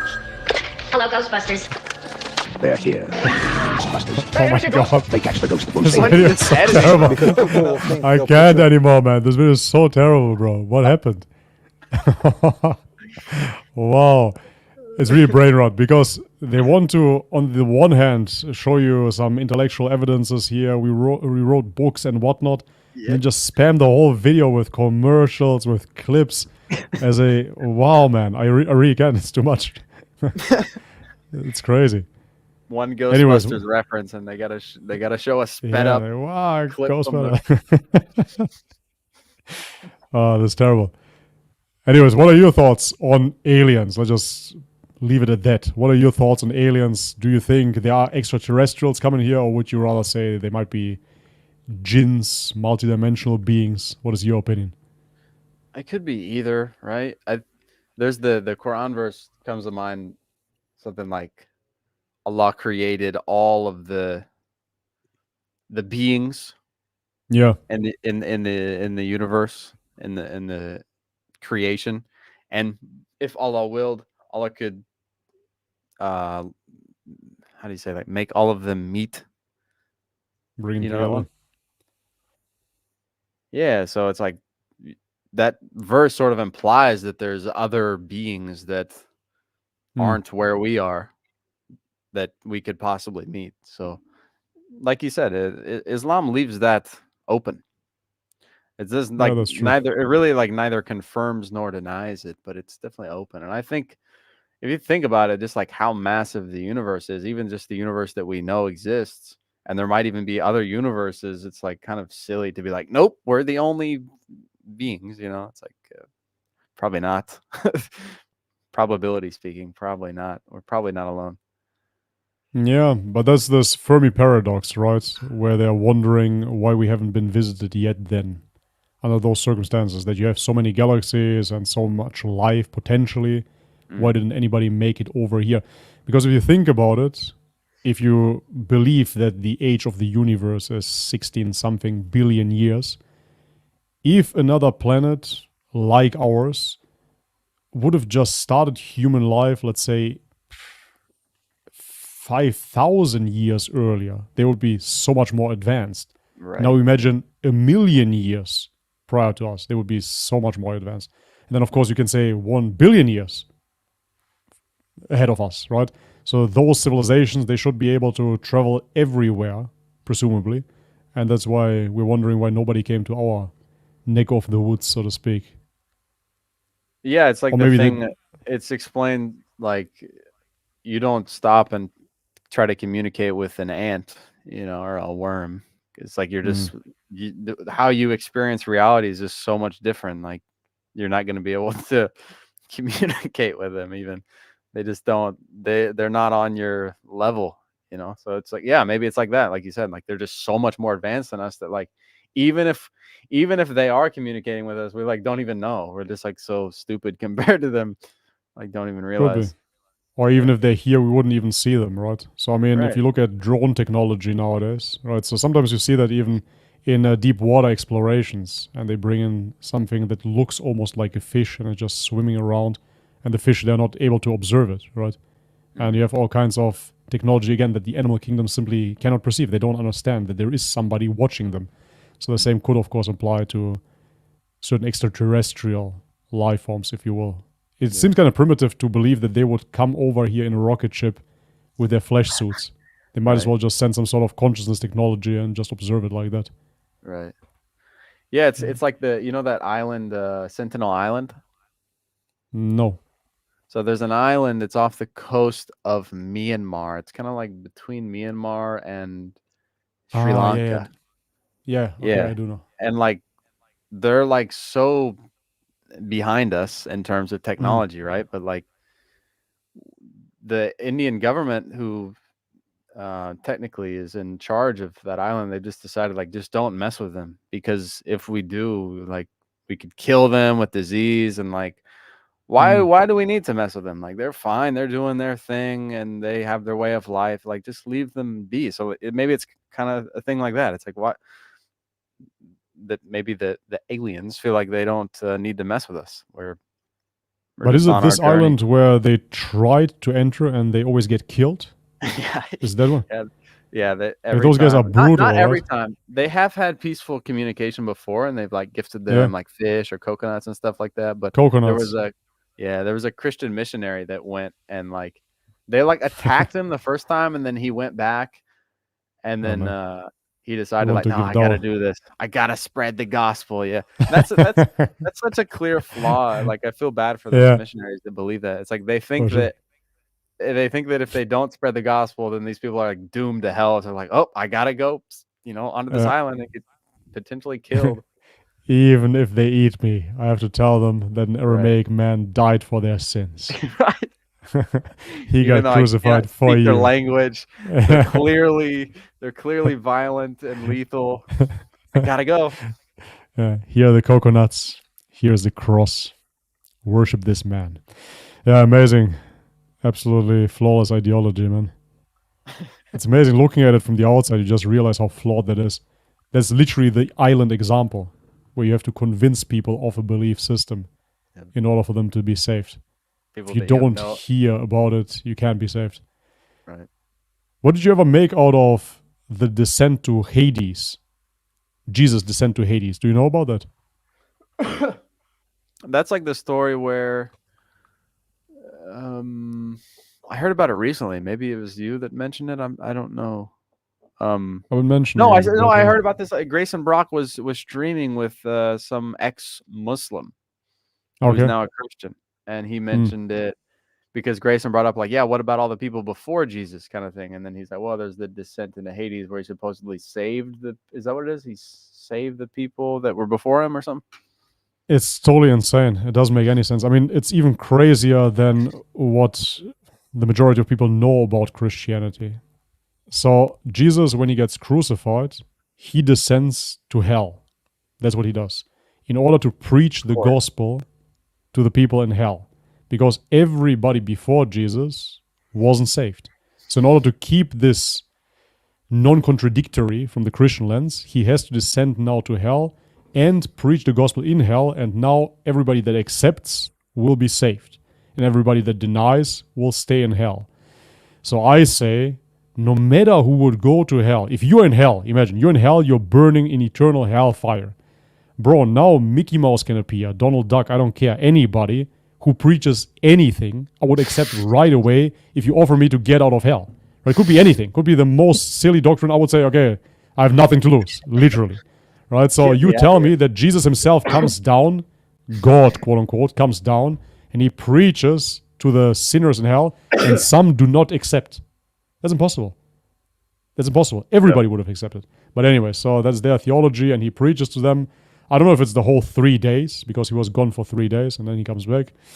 Whatever. And this is how they close the gap between Old Testament and New Testament, which is even more ridiculous, of course. That is ridiculous, and it's clearly unnecessary. Like, why? You're telling me that, like, God who knows everyone's heart, knows everything, and is all powerful, needs Jesus to go down and then, like, hey, by the way, like, there's actually this thing, and like see how they react to it, and then, you know what I mean? Like, what? Yeah. It doesn't make any sense. No, of course not. I mean, on top of that, based already on the theology that God himself essentially knows that Adam and Eve will sin, and then they are in the fallen state. Ultimately, they are shunned out of the Garden Eden, and not only them, but everybody after them has to carry this original sin. Everybody. Okay, and now, even though we are now born in this original sin, how do we get out of it? We can't get out of it. We have it in us. So that means all of those generations just go straight to hell, straight to hell, straight to hell, until Jesus appears. And now only the people that will accept his message will go to heaven. And what is his message? What is his message? According to Christians, it is worship Jesus, even though you can't find it in the Bible. And then yet again, we have to further twist this whole thing and say that Jesus, the Son of God, has been sent to die for our sins. Plot twist, he is actually God. And God cannot forgive us if he doesn't kill himself for us. Yeah. It's impossible for God to forgive us if he doesn't kill himself. Like, how more confusing do you want to make it? It wasn't confusing enough, so now you have to add the Hades story on top of it. And then you want to act that this somehow makes logical sense. It's the craziest story ever. Honestly, looking at it, I don't understand how it's spread throughout the world. Yeah. It's wild. And also, it's like, when I think about it, it's like, I got baptized as an Orthodox Christian, and I like remember reading the I guess it would be the Nicene Creed. Yeah. It's like the Orthodox Shahada. I remember reading it, and I'm just like, yeah, that's cool. Like, that works. You know what I mean? But I didn't like think about it, because like at that time I'm just like, okay, this is the only religion left that's good, I think, and I need some kind of guidance. So I'm just like down with whatever, basically. Like 100%. I remember reading 100% God, 100% man, and just thinking nothing. I'm like, okay, yeah. You have to think nothing. Where do I sign? You have to think nothing in order to accept this, yeah? Yeah, 100% and 100% equals 100%. Yeah, okay. Cool. Yes, Father. Yes, amen. Amen to that. Yeah.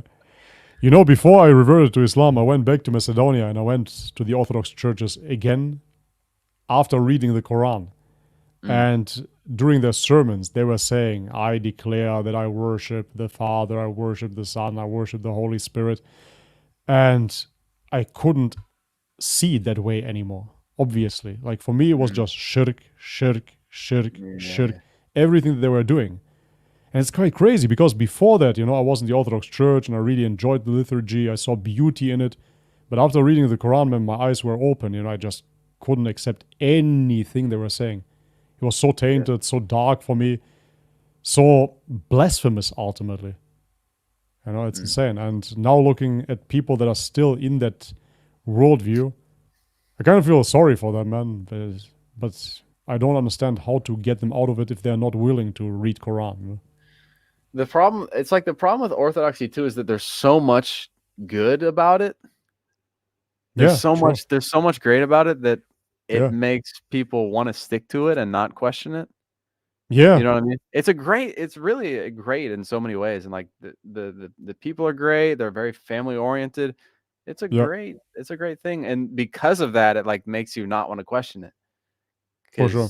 You know, you might be scared, like, well, my life might not be as good without this, so I should just like stick with this and not question it. I honestly kind of smell that with a lot of these Orthodox Christians that I talk to. Like, it's like, I know you're smart enough to understand what I'm telling you, but they just keep saying the same thing over and over and over. It's like there's something blocking them from critically questioning their religion. I think that might be it, that they just really like it. And I understand that. It's beautiful.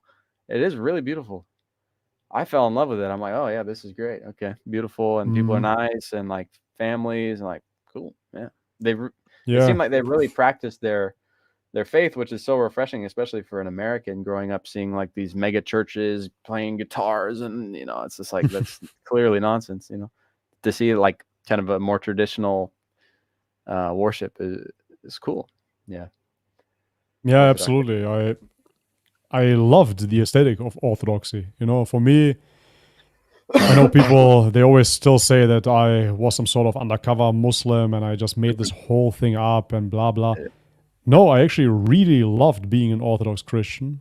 I really appreciated the aesthetic of it. I appreciated the solidarity there. I appreciated the sermons, everything about it I actually really, really liked. And to this very day, I still like the Orthodox chants. I find them extremely impressive and beautiful, angelic of sorts. So no, I didn't want to leave that framework, that interface of religion, if you will. If they would have been monotheistic, I would have stayed, 100%. If they would have been just about God, I would have stayed. Nothing else to seek out. But yeah, I went for Islam because of the truth, not because I liked it better visually, etc.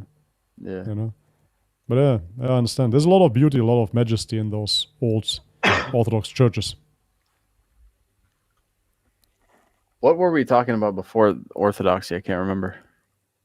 Aliens. We're watching this alien clip, but I don't really want to go back to it.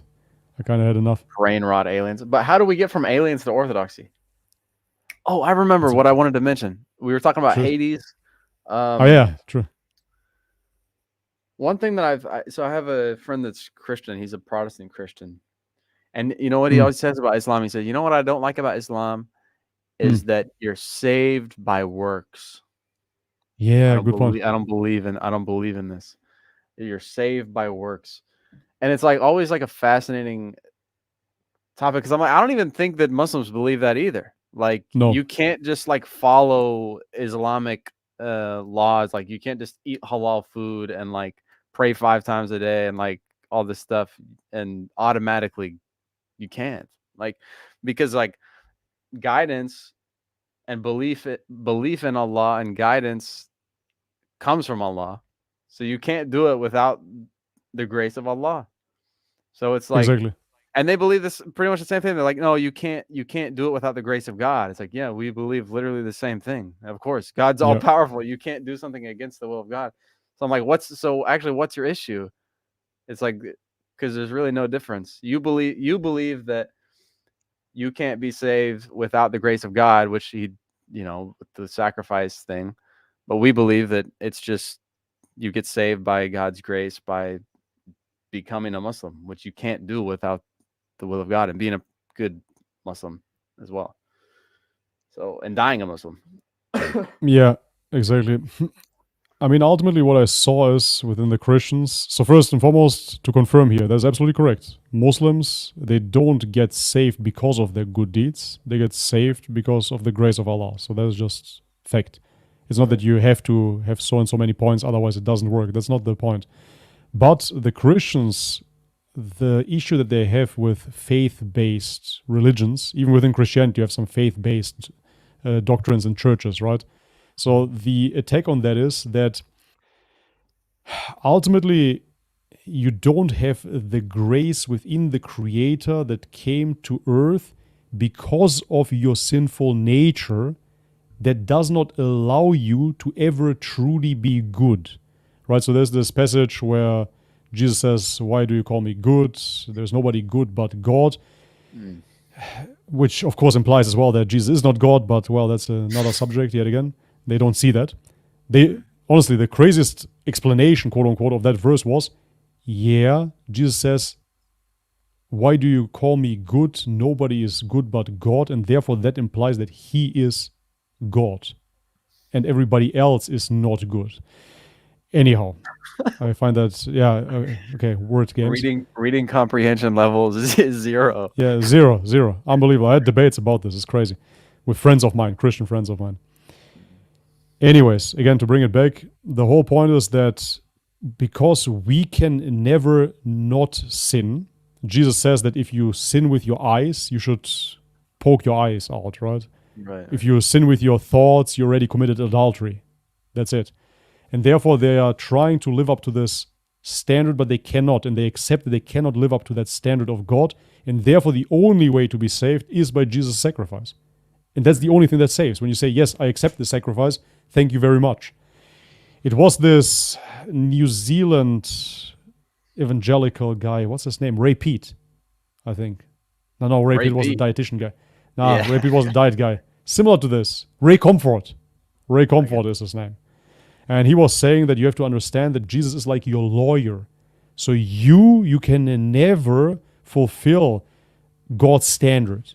You will always sin against God's will. If you stole just like a candy or something as a kid, you're already a thief at heart. Right? If you ever said OMG, you're a blasphemer. And therefore, that's his perspective. And therefore, when the judgment day comes, you need Jesus as your lawyer. He will intercede for you in front of God, even though he is God. That's really their perspective. And it's senseless, it's pointless. Yet again, we agree the grace of God is what allows you paradise. But we don't need our God to die for us because we cannot reach perfection. And no Muslim thinks we can reach perfection through our deeds either. So it's completely contradictory. Anyways, they're attacking a straw man ultimately. They're building something that in their mind means that the Muslims are gathering points and then they will enter paradise because of it, which is not the case.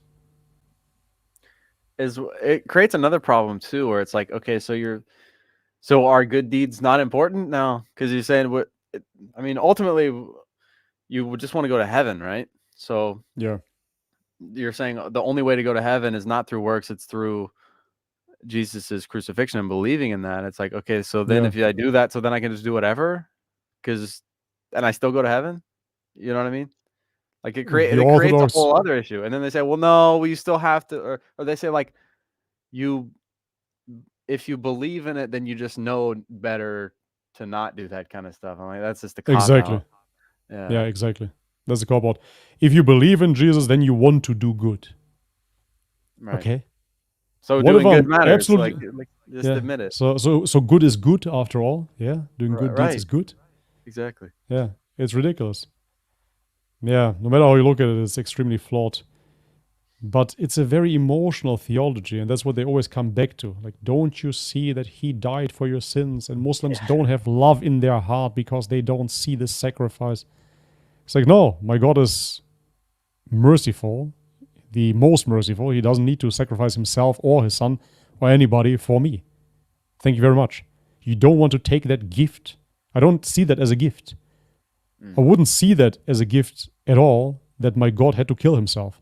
I wouldn't want that of my God. You know what I mean? Like, please don't do that for me. Thank you very much. I'm good. You don't have to kill yourself for me, even though God cannot die. So what's the point? What's the purpose here? It's very irrational. Anyways, bro, we've been at it for 3 hours, man. I will have to tune out at some point. Yeah. 3 hours already. Maybe we'll do the super chats and... Yeah, let's do the super chats and then let's tune out. Yeah, it's already 11. Okay. I think we just had a 2 or 3 after that, right? Let me see. Abu Salman again says they weirdly want to become your friend to recruit you. Like Jehovah's Witness. He's talking about the Tabligh. He's so right, dude. There's like this weird vibe when you talk to him. I even had one tell me, like, he said, bro, where did you learn about Islam? I said, just like online, dude. Like everything's online. You can learn like basically everything now. In English too. And he said, bro, no, don't do this. Don't do that. I said, what? What do you mean? He said, you might be doing something, you might be practicing Islam wrong, and you won't know that until you join Tabligh. He told me that. We're all like, oh, really, dude? So you're telling me all the famous Islamic scholars that are on the internet, I should ignore them and follow you. Okay. Good to know, bro. That's wild, man. Yeah, people in the chat say God sacrificed himself, astaghfirullah, God committed suicide, astaghfirullah. Yeah, exactly. But then they will say as well, sorry, I have to circle back to this. I have PTSD of Christianity sometimes. They will tell you that God cannot die. Okay, but God sacrificed himself for us. So Jesus didn't really die because he rose from the dead. Okay, so what's the sacrifice then? What is the sacrifice then? Is it really about him experiencing the pain on the cross then?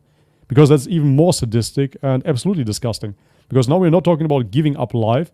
It is about a literal human body simply being tortured. And that somehow is supposed to give me eternal life. It can't be that, because they claim that the only solution for sin is, the reward for sin is death, and so you have to overcome death. Yeah, the wages so of Jesus sin. had The wages to have of died. sin. Yeah, exactly. So they can't say that Jesus didn't die. Otherwise right. it would refute itself. So but they do say that. Yeah, it's self-refuting. Yeah, and we didn't even touch the Trinity when that's a whole other thing. So exactly. Yeah, it's a mess. It's a big can of worms. It's like a big knot. It's like a huge knot that like takes so long to untie, but it's like you can untie it.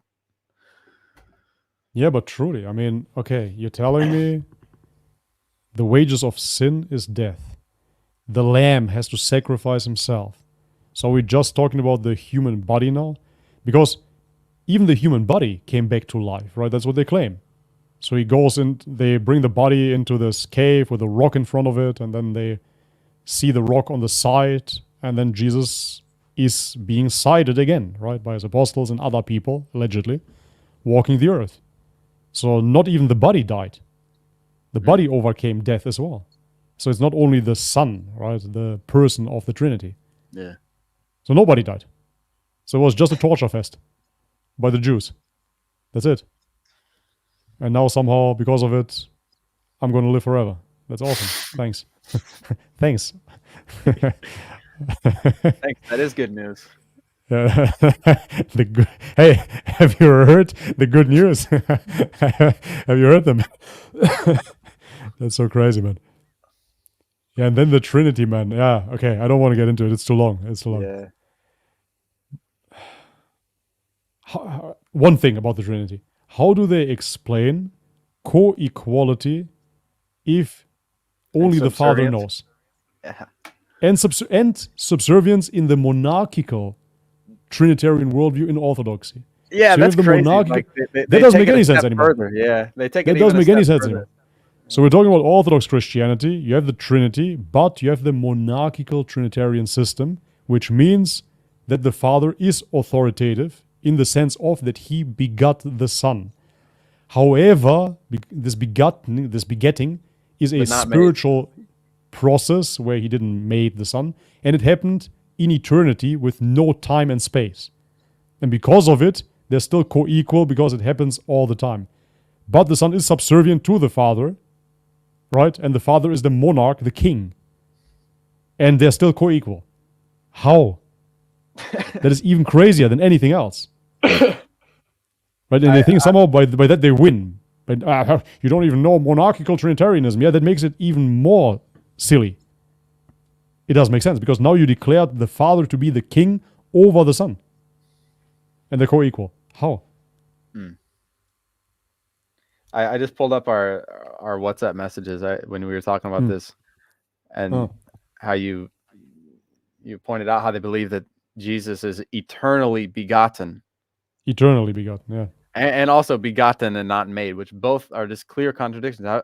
If it's eternally begotten implies a beginning, and eternity has no beginning. This doesn't make any sense. And then if something is begotten and not made is literally a synonym for begotten.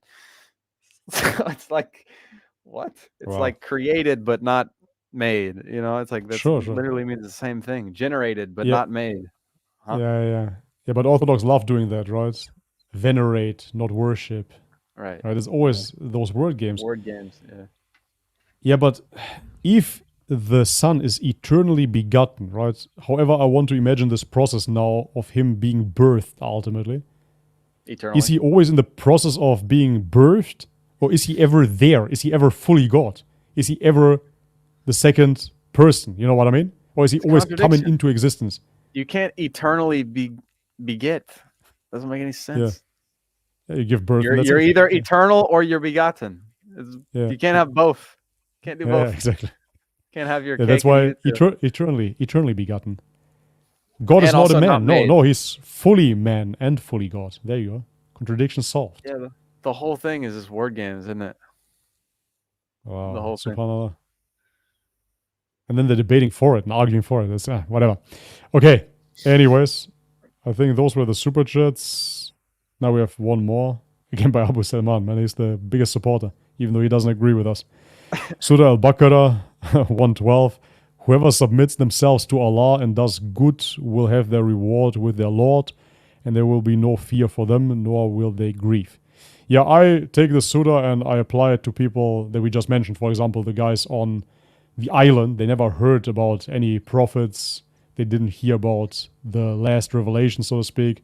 Okay, if they're doing good and they are believing in one God, then whatever, right? Whatever will happen to them.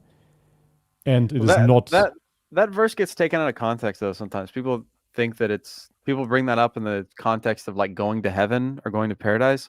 It doesn't mention that. It literally just says, what does it say? It says they will have their reward with God, and they don't need to fear. It doesn't say anything about going to paradise. But you don't need that verse for that either. I mean, at the beginning of every single surah, God is most gracious and most merciful. So if God really is most merciful, then we don't need to worry. No one needs to worry. You're always going to get what you deserve. It's going to be totally fair. You know, these people that never heard the message, of course, God going to be merciful to them. They don't know. They never got exposed to it. Yeah. That's what I think. Makes sense. Makes sense. Okay, brother. Hey, I really have to tune out. It's already let's do it. Late. That was fun, man. That was good. Let's do it sometime again. Inshallah. It's a good hangout. Inshallah, brother. What you gotta wake up your kids like wake up crack of dawn like mine, like my son. My girl wakes up at 6 now, and then she starts waking up my son. He would like to sleep longer, but she's waking him up. Dude, my son is freaking muazzin, bro. He's like before the adhan goes off, he's like like screaming, like ready to go, ready to play. He's gonna proclaim the adhan one day, inshallah. Dude, some days he's like right before the adhan. He's like he knows or something. I don't know what it is. He can feel it. Born on the deen, man. That's amazing. That's his name, bro. His name's Dean, bro. He's on it. Wait a second. One correction for you, Daniel, by Abu Salman again. He says it means heaven. Check the Quran. The reward. Okay. So he claims it means heaven. Okay. I don't think it does. I don't know. Salman is always the contrarian, so no matter what you're going to say, he's going to have the opposite opinion. Anyways, hey, thanks everybody for tuning in. Thank you very much for your super chats. Thank you very much for your support. Like the stream. Check out Daniel's channel as well. It's linked in the description box. I actually linked it.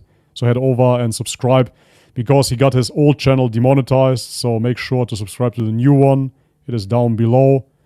And support him as well by any means necessary. All right, guys. Thank you very much for tuning in.